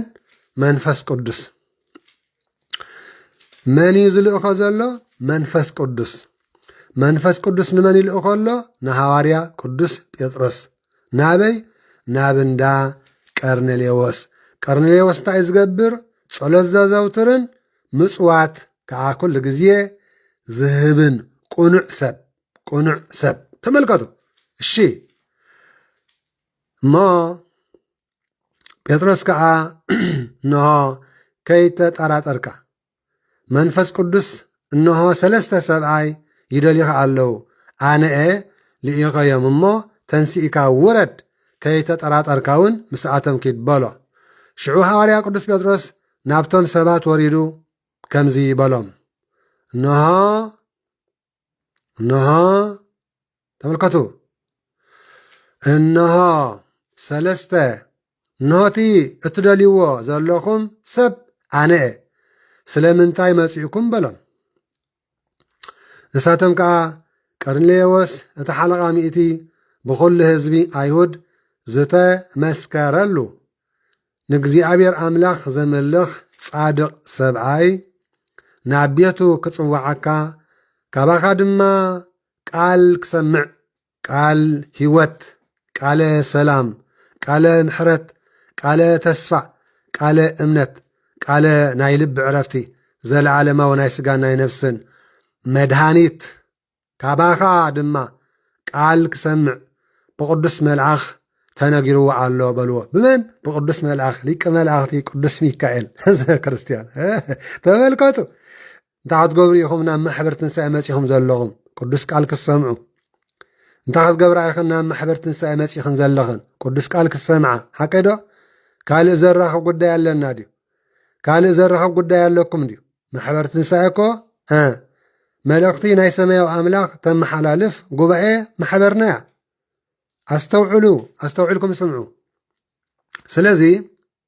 ንሳቶም ከዓ ከምዚ ይበልዎ እንታይ ክትገብሩ መፂኹም ምስ በሎም ስለምንታይ መፂኹም ምስ በሎም ንሳቶም እንታይ ኢሎሞ ቀርኔሌዎስ እቲ ሓለቓ ሚእቲ ብኩሉ ህዝቢ ኣይሁድ ዝተመስከረሉ ንእግዚኣብሔር ኣምላኽ ዘምልኽ ጻድቕ ሰብኣይ ናብ ቤቱ ክጽዋዓካ ካባኻ ድማ ቃል ክሰምዕ ብቅዱስ መልኣኽ ተነጊርዎ ኣሎ በልዎ ሽዑ ሐዋርያ ቅዱስ ጴጥሮስ ኣብ ገዛ ተቐቢሉ ኣሓደሮም እሙን ተቐባል ጋሻ ሐዋርያ ቅዱስ ጴጥሮስ እሙን ተቐባል ጋሻ ሐዋርያ ቅዱስ ጴጥሮስ ንጽባሐይቱ ተንሲኡ ምስኣቶም ከደ ሐዋርያ ቅዱስ ጴጥሮስ ካብ ኢዮጴ ከዓ ገለ ቁርብ ኣሕዋት ሰዓብዎ ደቀ መዛሙርቱ ማለት እዮም ደቀ መዛሙርቱ ኣሰንዮሞ ሰዓብዎ ንጽባሐይቱ ድማ ኣብ ቂሳርያ ኣተወ ቀርኔሌዎስ ከዓ ኣዝማዱን ዝኣምኖም ፈተውቱን ኣኪቡ ይጽበዮም ነበረ ሐዋርያ ቅዱስ ጴጥሮስ ከኣቱ ከሎ ከዓ ቀርኔሌዎስ ምስ ተቐበሎ ኣብ እግሩ ተደፊኡ ከዓ ሰገደ ናይ ኣኽብሮት ስግደት ንቅዱሳን ስግደት ይግባእ ክቡራን ህዝበ ክርስቲያን ንቅዱሳን ነቢያት ንቅዱሳን ሐዋርያት ንቅዱሳን ጻድቃን ሰማዕታት ንቅዱሳን መላእክቲ ናይ ኣኽብሮት ስግደት ይግባእ እዩ ክቡራን ህዝበ ክርስቲያን ወለድና ሎሚ ኣብ መገዲ ንሓድሕዶም ክራኸቡ ከለዉ ድሓን ደው ኢልኩም ኣታ ድሓን ደው ኢልኩም ከመልኩም ቀኒኹም ኣታ ድሓን ደለኹም ክበሃል ከሎ እንታይ ገብሩ ኣሰብኡት ኣቦታትና እንድሕር ኮይኖም ቆቢዖም ካብ ርእሶም የውርዱ ኣዴታትና ድማ ጉልባበን እሊ የብላ ኒው ብማዕዶ ክትመሓላለፍ ከለኻ እንተደኣ ኮይኑ ድሓን ደለኹም ከመልኩም ቀኒኹም ድሓን ደለኹም ክበሃሉ ከሎ ማለት እዩ ክቡር ኣቦ ክቡር ጋሻ ክቡር ናይ እግዚኣብሔር ኣምላኽ ቅዱስ እንተደኣ መጺካ ግን ናይ ኣኽብሮት ስግደት ከም ዝስገድ እዩ ዝነግረና ዘሎ ሐዋርያው ቅዱስ ጴጥሮስ ከዓ ከኣቱ ከሎ ከዓ ቀርኔሌዎስ ምስ ተቐበሎ ኣብ እግሩ ተደፊኡ ከዓ ሰገደሉ ሐዋርያ ቅዱስ ጴጥሮስ ግና ትሑት ኣገልጋሊ ስለ ዝኾነ ትሑት ሐዋርያ ስለ ዝኾነ ካብ ጌታ መድሓናን ኢየሱስ ክርስቶስ እግሪ ምሕጻብ ትሕትና ስለ ዝተምሃረ ንቀርኔሌዎስ እንታይ ኢልዎ ወኣነ ሐዋርያ ስገደለ ይግባእ ወኣነ መምህር እየ ኣነ መራሒ እየ ኣነ ኣመሓዳሪ እየ ኣነ ስልጣን ዘለኒ ከኣስረካ ክፈትሓካ ስልጣን ዘለኒ እየ ካህን እየ ስምታት ኣይበሎን ቀሺ ኣይበሎን እንታይ ዳ ኢልዎ ተንስእ ኢልዎ ጴጥሮስ ግና ተንስእ ኣነ ድማ ከማኻ ሰብየ ኢልዎ ናይ ትሕትና ኣነ ድማ ከማኻ ሰብየ እናበለ ኣተንስኦ ምስኡ እናተዛረበ እውን ኣተወ ኣብኡ ድማ ብዙሓት ሰብ ረኸበ ከምዚ ድማ በሎም ሕጂ ኣብዚ ኣስተውዕሉ መልሲ ኣብዚ ተመሊሱ ኣሎ ናይ ግብረ ሐዋርያት ምዕራፍ 10 ናይ መጀመርያ ዝነበረ ሐዋርያ ቅዱስ ጴጥሮስ ዝረኣዮ ራእይ መልሲ ኣብዚ ተመሊሽሎ ኣይናይ እቲ ሰማያት ተኸፊቱ ብኣርባዕተ ማዕዝኑ ዝተታሕዘ ዓብይ ነፀላ ዝመስል ነገር ዝረኣየ ኣብኡ ከዓ 4 መሓውር ዘሎም ኩሎምን ኣብ ምድሪ ለበም ዝብሉን ዓዋፍ ሰማይን ሽዑ ጴጥሮስ ተንስእ ሓሪድካ ብላዕ ዝብል ድምፂ መጾ ጴጥሮስ ግና ጎይታይ ፍጹም ኣይከውኒ እዩ ርኹስን ዘፈንፍን በሊዕ እኳ ኣይፈልጥኒ ኢሉ ዝመለሰሉ ቃል ንመንፈስ ቅዱስ ኣብዚ ሕጂ መልሲ ንሃለኩም ኣስተውዒልና ንሰምዕ እንተ ደኣ ኣሊና ኮይና ማለት ንሆ ሐዋርያ ቅዱስ ጴጥሮስ ድማ ከምዚ በሎም ንሓደ ኣይሁዳዊ ሰብኣይ ምስ ካልእ ህዝቢ ክጽምበር ወይ ናብ ቤቶም ከኣቱ ከም ዘይግብኦ ትፈልጡ ኢኹም ንመን ንሓደ ኣይሁዳዊ ምስ መን ምጽርዓውያን ምስ ፈሪሳውያን ምስቶም ዘይተገዝሩ ተመልከቶ ህዝበ ክርስቲያን ምስ ሰዓብቲ ኣብርሃም ዘይኮኑ ተመልከቶ ህዝበ ክርስቲያን ምስ ኣሕዛብ ምክንያቱ መጀመርያ ቅዱሳን ሐዋርያት ንመን እዮም ቃል ኣምላኽ ድህቡ ነይሮም ንመን እዮም ቃል ኣምላኽ ድሰብኩ ነይሮም ነቶም ኣይሁዳውያን ጥራይ ነቶም ሰዓብቲ ሊቀ ነቢያት ምስየ ዝነበሩ ንሰዓብቲ ኣብርሃም ንጉዝራት ዝተገዘሩ ጥራይ ነዚኦም እዮም ዝምህሩ ነይሮም ፈልዮም ገዛ እንዳነጠሩ ማለት እዩ ገዛ እንዳነጠሩ ተመልከቱ ሕጂ ሐዋርያ ቅዱስ ጴጥሮስ ኣይሁዳዊ ስለ ዝኾነ እንታይ ይብሎም ኣሎ ንሓደ ኣይሁዳዊ ሰብኣይ ምስ ካልእ ህዝቢ ክጽምበር ወይ ናብ ቤቶም ከኣቱ ከም ዘይግባእ ትፈልጡ ኢኹም ንዓይ ግና ንሓደ ሰብ እኳ ከይጽየፍ ንሓደ ሰብ እኳ ከይጽየፍ እግዚኣብሔር ብምንታይ ገይሩ ኣርእይዎ ብራእይ ብእንስሳታት ገይሩ ብዝብልዑን ዘይብልዑን ብእንስሳታት ገይሩ ኣርእይዎ ተመልከቱ ህዝበ ክርስቲያን ንዓይ ግና ንሓደ ሰብ እኳ ከይጽየፍ ወይ ርኹስ እዩ ከይብል ኣምላኽ ኣርእየኒ እዩ نمن نحادة سب أكوا نحادة انسسا نحادة بعراي نحادة جمل نحادة عدقي أيبلن زي كريستيان نحان تلام وين نحادة وطوط أو نحادة درهو أيبلن نحادة عف أيبلن نمن دعلو كام مبرات صحاي كسام عراب صحاي كاب سمين كساب دوبوب نخلو فطر ود عدام بسم أبن ولدن منفس قدسن كتأمق كستمهر قالوا انجيل كنجر تملكو تزبا كريستيان ازي كم زلو ماتيو كفلالي كم زي بلو صرعاوي عليتاوي السلطانة زي سلطانة فرساوي عهيداوي قبيلة زبال بفتصم اب حدش كدان كم زي يلا نخنقرنا مالتيو سلازي نعايقنا نحادة سبقوا كيت إياف وي رخصي كيبل أملاك أرينيو من تزدما مثل عاكم لي سقط كيبلكو متعكو سقط كيبلكو متعكو منفس قدس اندلي اخوه كيد ايتتراتري له منفس قدس سقط كيبلكو متعكو اما حجب زعبا انت ايكم تصوعكمني بلا حجب زعبا انت تصوعكمني كاباي كاب هواريا كاباي كاب لوخ أملاخ كاباي كاب 3 عامت معالتن ليتن أب أجري قويتنا إسكريستوس كوينة كاب زتا مهاركو دارا خينك أو 3 شعب كوانتا كحركو بعين محروت تأميتو بنسحة ملشة عقل قال أملاخ نخون زبك عنك زي الأملاخ بمحروتو كاباي كاب هواريا كاب لوخ أملاخ انتاي يخم تدهلير اللهم دماء بولم تملكو تنزل كريستيان قرنيلوس دما كمز بولو قدم 4 معالتي كمز أوان زيا بتاشعيت ساعات آب جزاي تصلي نبركو صلاة السرك مالتي ناي ساعة 3 أقامشت صلاة السرك مالتي تاشعيت مالت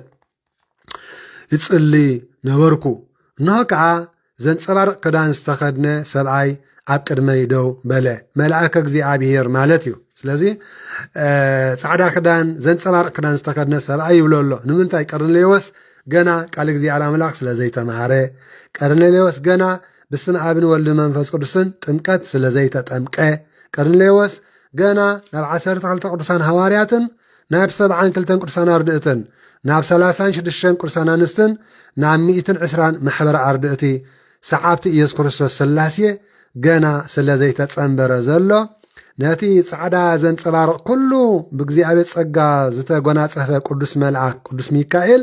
ከም እንታይ ገርገል ጸሎ ሓደ ሰብኣይ መጺን ነይሩ ይብላለ ተመልከቶ ዘክርስቲያን ነው ከዓ ዘንጸባርቕ ክዳን ዝተኸድነ ሰብኣይ ኣብ ቅድመይ ደው በለ ኢሉ ገሊጽዎ ቅዱስ ሚካኤል ቀርኔሌዎስ ጸሎትካ ተሰሚዑ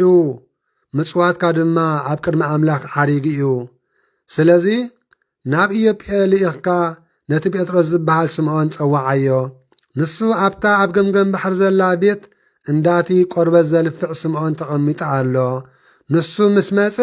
ክነግረካ እዩ በለኒ ይብል ክነግረካ እዩ ምክንያቱ እግዚአብሔር ጎይታናን ኣምላኽናን መድሓናን ኢየሱስ ክርስቶስ ንሐዋርያ ቅዱስ ጴጥሮስ እንታይ ኢልዎ ነይሩ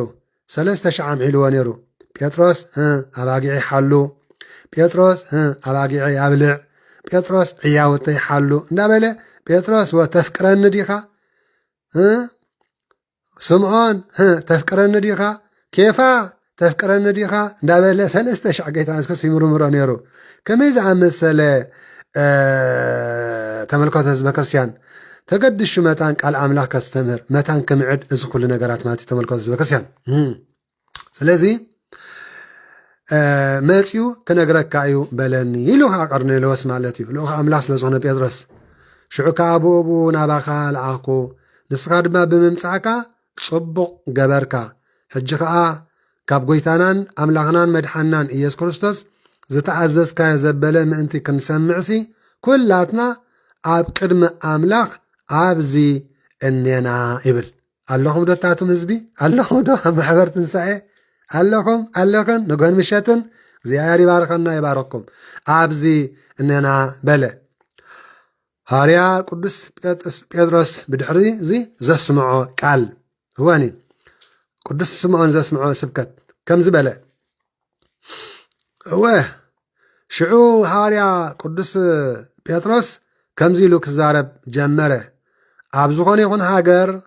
ንኣምላኽ ዝፈርህን ቅንዕና ዝገብርን እንተሎ ኣብ ኣምላኽ ቅቡል እዩ እምበር ኣብኡ ኣድልዎ ከም ዘየልዎ ብሓቂ ረኣኹ። ኣበይ ኣብ ዝኾነ ይኹን ሃገር ኣብ ዓዲ ዓረብ ሃሉ፣ ኣብ ኣሜሪካ ሃሉ፣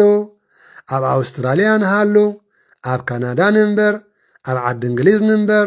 ኣብ ኣፍሪቃ ንንበር፣ ኣብ ሃገር ስካንዲኔቭያ ንንበር ህዝበ ክርስቲያን ኣብ ዝነበርና ንንበር፣ ኣብ የመን ንንበር፣ ኣብ ስዑድያ ንንበር፣ ኣብ ጅዳ ንንበር፣ ኣብ ኖርዌይ ንንበር፣ ኣብ ኡጋንዳ ንንበር፣ ዓዲ እንግሊዝ ንንበር፣ ኣብ ጁባ ንንበር፣ ኣብ ኢትዮጵያ ንንበር፣ ኣብ ኤርትራ ንንበር፣ ኣብ ዝኾነ ይኹን ክፍሊ ዓለም ህዝበ ክርስቲያን እወ ኣብ ዝኾነ ይኹን ሃገር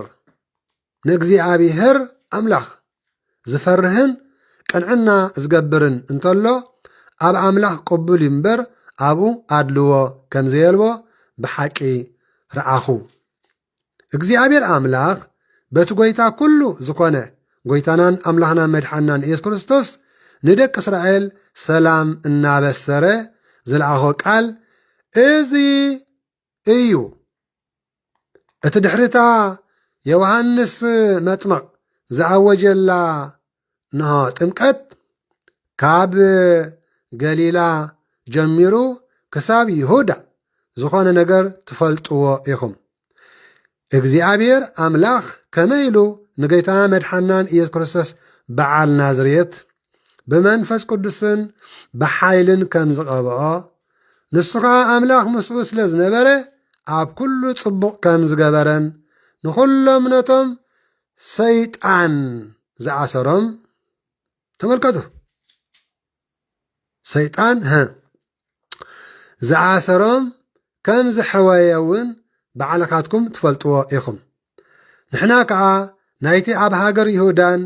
ኣብ ኢየሩሳሌምን ዝገበሮ ኩሉ ምስክር ኢና። ንሳቶም ንዕኡ ኣብ ዕንጨይቲ ሰቒሎም ቀተልዎ። ኣምላኽ ግና ንዕኡ ኣብ ሳልሰይቲ መዓልቲ ኣተንስኦ። ናይ ስላሴ ሓድነት እዩ ዝዛረብ ዘሎ። ናይ ስላሴ ሓድነት ተመልከቱ ህዝበ ክርስቲያን፣ ተመልከቱ ህዝበ ክርስቲያን፣ ናይ ስላሴ ሓድነት ማለት እዩ። ስለዚ ኣምላኽ ግና ንዕኡ ኣብ ሳልሰይቲ መዓልቲ ኣተንስኦ። ብጋሃዲ ከም ዝረአ ከዓ ገበሮ። እንሆ እንተኾነ ጎይታ ብጋሃዲ ተረኣየ፣ ንኣና ነቶም ምስክር ምእንቲ ክንከውን ኣምላኽ ቅድም ዝሓረየና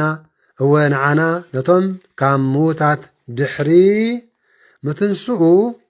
ምስኡ ዝበላዕናን ዝሰተናን እምበር ንኹሉ ህዝቢ ኣይኮነን። ኣምላኽ ንሕያዋንን ንምዉታንን ክፈርድ ዝመደቦ ንሱ ምዃኑ ንህዝቢ ክንሰብኽን ክንምስክርን ኣዘዘና። መን እዩ ዝፈርደና? ጌታ መድሓናን ኢየሱስ ክርስቶስ። እወ ኣምላኽ ንዕኡ ንሕያዋን ንምዉታንን ክፈርድ ዝመደቦ ንሱ ምዃኑ ንህዝቢ ክንሰብኽን ክንምስክርን ኣዘዘና። ብኡ ዝኣምን ዘበለ ብስሙ ሕድገት ሓጢኣት ከም ዝረክብ ኩሎም ነቢያት ይምስክርሉ እዮም። እንታይ? ስጋይ ድበልዐ ደመይ ዝሰተየ ናይ ዘለዓለም ህይወት ኣላቶ፣ ብኣይ ዝኣመነን ዝተጠምቀን ክድሕን እዩ ዝብል ኣምላኻዊ ምስጢር ሰማያዊ ትእዛዝ ማለት እዩ ህዝበ ክርስቲያን። እሺ ኣሕዛብ መንፈስ ቅዱስ ከም ዝተቐበሉ ሃርያ ቅዱስ ጴጥሮስ ገና እዚ ቃል እዚ ክዛረብ ከሎ ኣብቶም ነቲ ቃል ሰምዕዎ ኩላቶም መንፈስ ቅዱስ ወረደ። ንስኻትኩም ከ እንታይ ይስምዓኩም ኣሎ ሕጂ? ንስኻትክን ከ እንታይ ይስምዓክን ኣሎ ሕዚ? ኣቱም ህዝበ ክርስቲያን ደቂ ማሕበር ትንሳኤ ሕጂ እንታይ ይስምዓኩም ኣሎ? ግብረ ሃዋርያት ምዕራፍ 10 ንባብን ትርጉምን ክንገረና ከሎ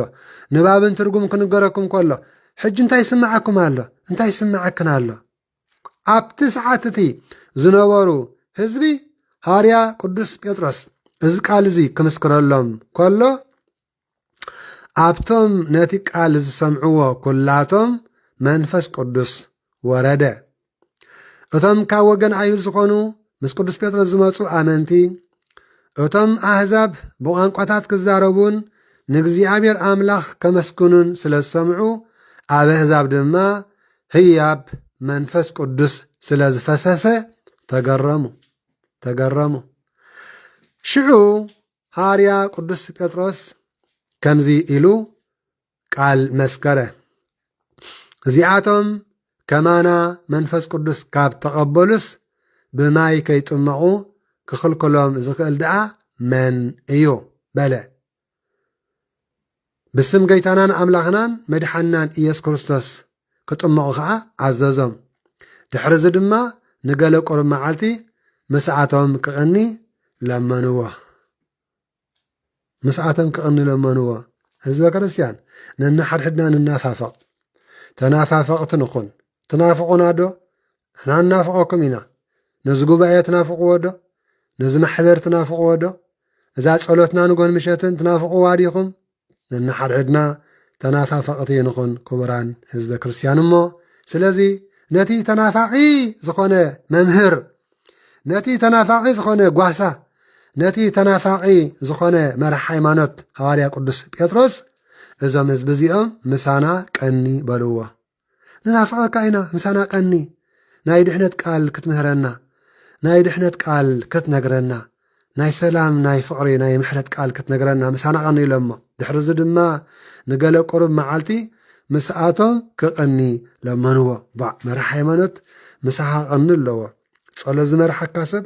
ምሳኻ ክቕኒ ኣለዎ ስግዳን ዝመርሐካ ሰብ ምሳኻ ክቕኒ ኣለዎ ህዝበ ክርስቲያን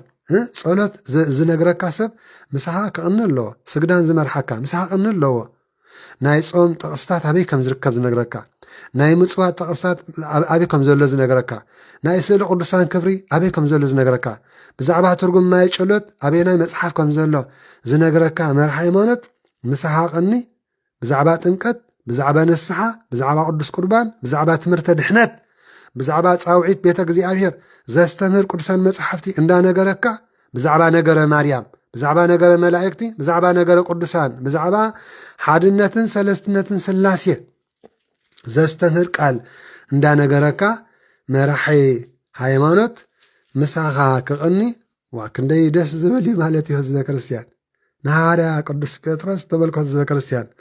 ኣብቶም ነዚ ቃል እዚ ክዛረብ ከሎ ድሰምዑ ዘበሉ ድማ መንፈስ ቅዱስ ወረደ ኢልዎ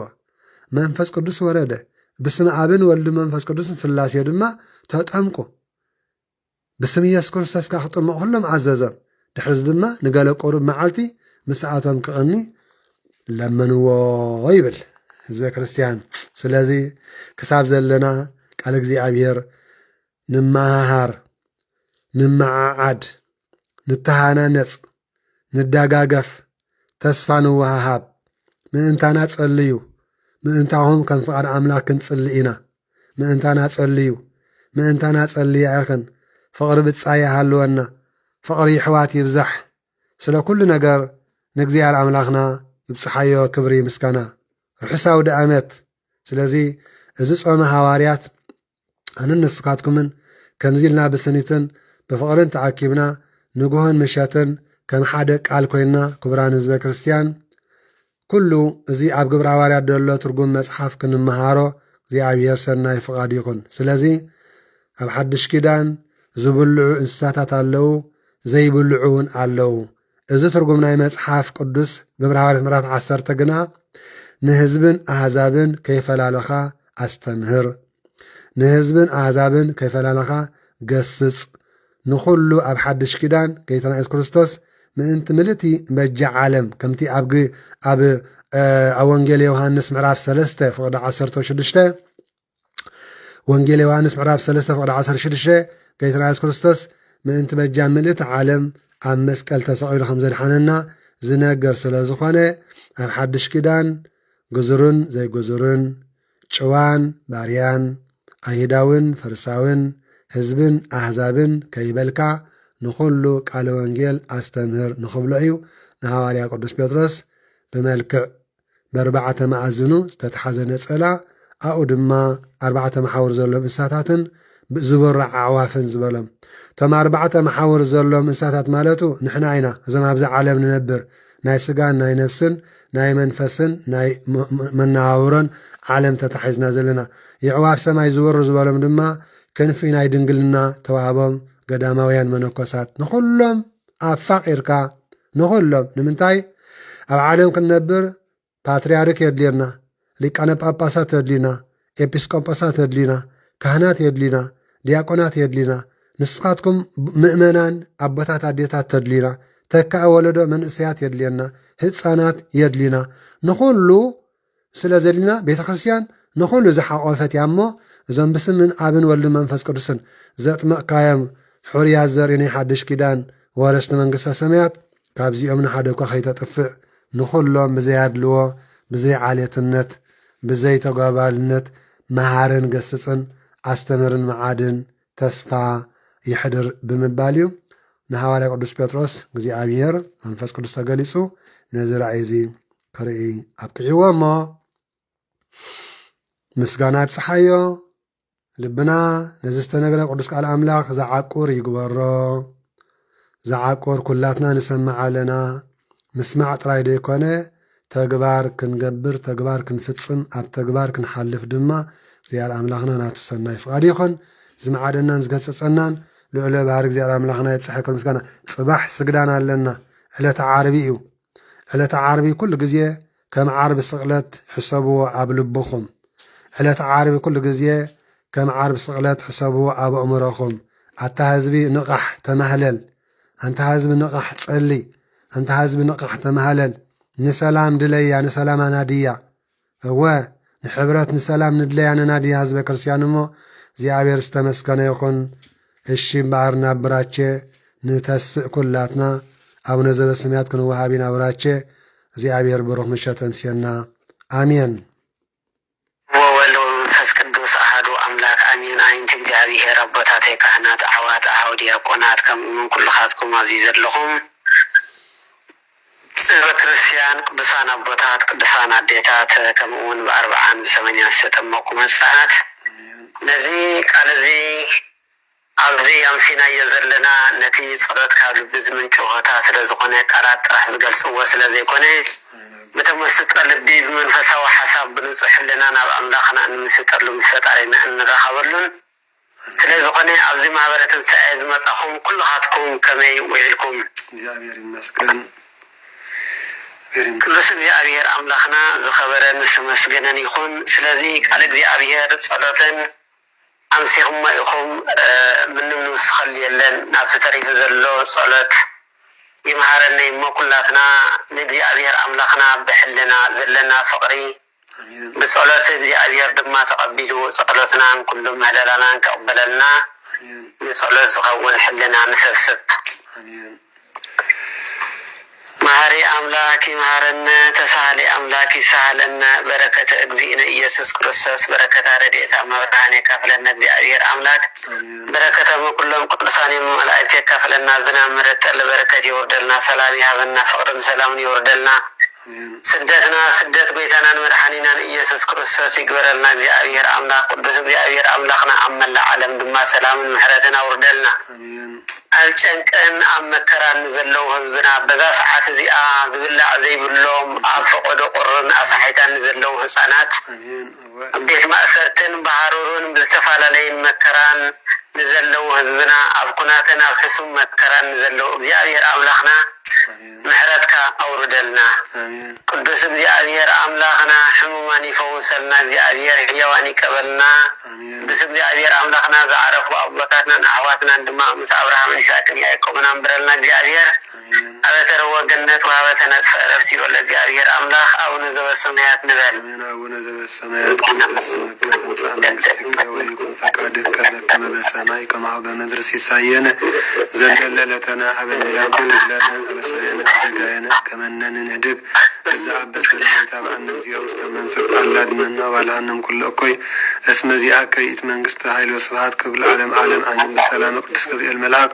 ወግዘትነ ማርያም ሰላም ለች ድንግል በልናቸው ድንግል በስጋችን እግዚአብሔር ጸባኦት ሰላም ለች ብሩክት አንቲ እምአንስት ወብሩክ ፍሬ ከርስኪ ተፈሥሒ ፍስሕቲ ኦ ማርያም ተጸጋ እግዚአብሔር ምስሌኪ ሰአሊ ወጸሊ ምህረተ በእንቲአነ ሀበ ፍቅር ወልድኪ ኢየሱስ ክርስቶስ ከመ ይስረይ ለነ ኃጣውኢነ ተማኅፀነ ብኪ አሜን ይፍታ ወይስረ እግዚእነ ወአምላክነ ወመድኃኒነ ኢየሱስ ክርስቶስ ካህን ሊቀ ካህናት ሠራሳ ሁሉ ለሁሉ ከሰተ ብርሃን ቀረንሳ ስልጣን ጻብና ሐዋርያት አቡነ ካህናት አበ ዲያቆናት አበ ሕፃናት አበ ካህናት كن فتان ونسعنا بأفل من فقدة في برهان اجزيو مهارنا كرسة مدعسة تخلت اجزيو مهارنا كريستوس دي مهارنا كريستوس دي مهارنا كريستوس دي مهارنا كريستوس دي مهارنا كريستوس دي مهارنا كريستوس دي مهارنا كريستوس دي مهارنا كريستوس دي مهارنا كريستوس دي مهارنا كريستوس دي مهارنا كريستوس دي مهارنا كريستوس على فترته وزي ما تقبلته يكون ولهم قصص سمعت بأن تجزتنا مريم كمهون والعصر تخلت اجزيو بأن تجزتنا مريم مهارنا كريستوس بأن تجزتنا مريم مهارنا كريستوس بأن تجزتنا مريم مهارنا كريستوس بأن تجزتنا مريم مهارنا كريستوس بأن تجزتنا مريم مهارنا كريستوس بأن تجزتنا مريم مهارنا كريستوس بأن تجزتنا مريم مهارنا كريستوس بأن تجزتنا مريم مهارنا كريستوس بأن تجزتنا مريم كريستوس بأن تجزتنا مريم كريستوس بأن تجزتنا مريم مهارنا كريستوس بأن تجزتنا مريم مهارنا كريستوس بأن تجزتنا مريم مهارنا كريستوس بأن تجزتنا مريم مهارنا كريستوس يسوع كريستوس هاتيات وهاتيات لك يا حتياتنا يريد لنا يا لا نقول بركتي بيترس بولس يدرون لك زي تام مسرحاتيات زيادة كم أثر تحتيات يفتحكم حضرنا يدوروا أدمت عناني هبكم آمين يفتبلوهم نزل كريستيان كلهم سريات وسر تفاتروا يفتبلوهم الشيء زيادة كم أثر تحتيات يفتحكم كذا زل شجر دما مع تقللوا محرتي وردنا زيادة نزازل جزية نزازل أوان أهونايين سرحنا زمتانايين بقولنا خمن دس زي نسرح انت قوين زم تم زي تسرحوا تم نسرح لما تنزل لهم نتليتنا تم زي باللهم نزحنا وان ترداقيفنا نتعيا ስለዚህ እግዚአብሔር ሰላም ላይ ይግበረልና አሜን ተመስገን ፈጣሪ ሁሉ ዓለም ተመስገን ፈጣሪ ሁሉ እግዚአብሔር አምላክና ናይ ጽባሕ ንጉስ ሰባት ይበለና እግዚአብሔር አምላክና ምስጋና አሜን አሜን ሰባት ይበለና እግዚአብሔር አምላክና ምስጋና ይብዛሕ ፈጣሪ ሁሉ አሜን ስለቲ ቅዱስ ቃሉ ሰማያዊ እግዚአብሔር አምላክና ዝኸበረን ዝተመስገነን ይኹን ደቂ ማሕበረሰብ ክቡራን ዓንተ እግዚአብሔር አቦታት ካህናት ላይካነ ምስጢር ሓዋት ዲያቆናት አቦታት ተዳ መሰረት ህፃናት ሰላም አምላክ ምስኩላትና ይኹን አላ ዒል ዘጀመረና አጀሚር ዘፈጸመና ልዑል ባህር እግዚአብሔር አምላክ ክብር ምስጋና ይብጽሐዮ እዚ ለምሸ ዝተምሃርና ቅዱስ ቃል እግዚአብሔር አምላክና ደቂ ማሕበረ ትንሣኤ ግብረ ሐዋርያት ምዕራፍ 10 ንሓጢአትና መደምሰሲ ንህይወትና መቐደሲ ንስጋና ነብስና ፈውሲ ንመንግስተ ሰማያት ድማ መውረሲ ይግበረና ክቡራን ህዝበ ክርስቲያን ኩልኻትኩም ኣብ ጸሎትኩም ዘክሩና ህይወት ዝህብ ቃል እዩ ንኩሉ ህዝቢ ክመሃረሉ ድማ ሸር ክንገብሮ ከነካፍል እግዚአብሔር አምላክና ሰናይ ፍቃድ ይኹን ዛጊት ኣብ ናይ ለምሸት ጉባኤና 7,000 ህዝበ ክርስቲያን ኣቲኹም ኣምሲኹም ኣለኹም ብምልእኹም ሕጂ ቅድሚ ምውፃእኹም እንተ ደኣ እዚ ቪድዮ ሸር ገርኩሞ ንብዙሕ ህዝቢ ቃል እግዚአብሔር አምላክ መምሃሪ ክኸውን ይኽእል እሞ ነቲ ህዝብና ብዙሕ ቃል ወንጌል ዘይፈልጥን ዘይተረድእን ብዙሕ መምሃሪ ክኸውን ይኽእል እሞ ቅድሚ ምውፃእኹም ብምልእኹም እንተ ደኣ እዚ ቃል አምላክ ሸር ኢልኩሞ ንብዙሕ ህዝቢ ክመሃር ይኽእል እዩ ህዝበ ክርስቲያን 9,400 ህዝበ ክርስቲያን ኣቲኹም ኣምሲኹም ኣለዉ ረኣይዎ ኢኹም ኣብቲ ጸብጻብ እዞም 9,500 ህዝበ ክርስቲያን ብስጋን ብነብስን ተባሪኽና ብስጋን ብነብስን ተቐድሽና ኣምሲና ሕጂ ድማ ብሩኽ ዘሎ ለይቲ ክሕድረና እግዚኣብሔር ጽባሕ ንጎ ድማ ተቋፂርኩም ኣይበለና እግዚኣብሔር ሊቀ መላእኽቲ ቅዱስ ሩፋኤል ዕለት 13 እዩ ዝኾን ዘሎ ቅድስቲ ዲምያና እዩ ዝኾን ዘሎ ጻድቅ አቡነ ዘርአ ብሩኽን ጻድቅ አባ አርሳኒዮስን ይዝኾን ዘሎ ዕለት 13 ኩላትና ክንትስእ ሓቢርና ስግዳን ክንሰግድ ሓቢርና ስብሃታት ክንሰምዕ እግዚአብሔር ሰናይ ፍቃድ ይኹን ጥዑም ለይቲ ህዝበ ክርስቲያን ጥዑም ለይቲ ሓሊፍኩም ዘምሰየ እዚ ቪድዮ ሸር ግበርዎ እሞ ደጊምኩም ስምዕዎ ደጊምኩም ክፈትዎ ክሳብ እዋን ትድቅሱ ደጊምኩም ትርጓሜ ግብረ ሐዋርያት ምዕራፍ 10 ደጋጊምኩም ስምዕዎ ኢኹም ደሓን ሕደሩ ጥዑም ተደረሩ ደሓን ሕደሩ ጥዑም ተደረሩ ደሓን ተደረሩ ብሰላም ደቅሱ ኣይተዓብሱ ሰላም ደቅሱ ኣይተዓብሱ ሰላም ሰላም ሰላም ሰላም ሰላም ኩኑ ሰላም ሰላም ሰላም ህዝበ ክርስቲያን ሰላም ሰላም ሰላም ሰላም ኩኑ ናይ ያዕቆብ ለይቲ ይግበረልና እግዚአብሔር ናይ ያዕቆብ ለይቲ ይግበረልና ሰላም ሰላም ሰላም ሰላም ህዝበ ክርስቲያን ደሓን ሕደሩ ሰላም ሰላም ኩኑ ሰላም ሰላም ኩኑ ሰላም ሰላም ሰላም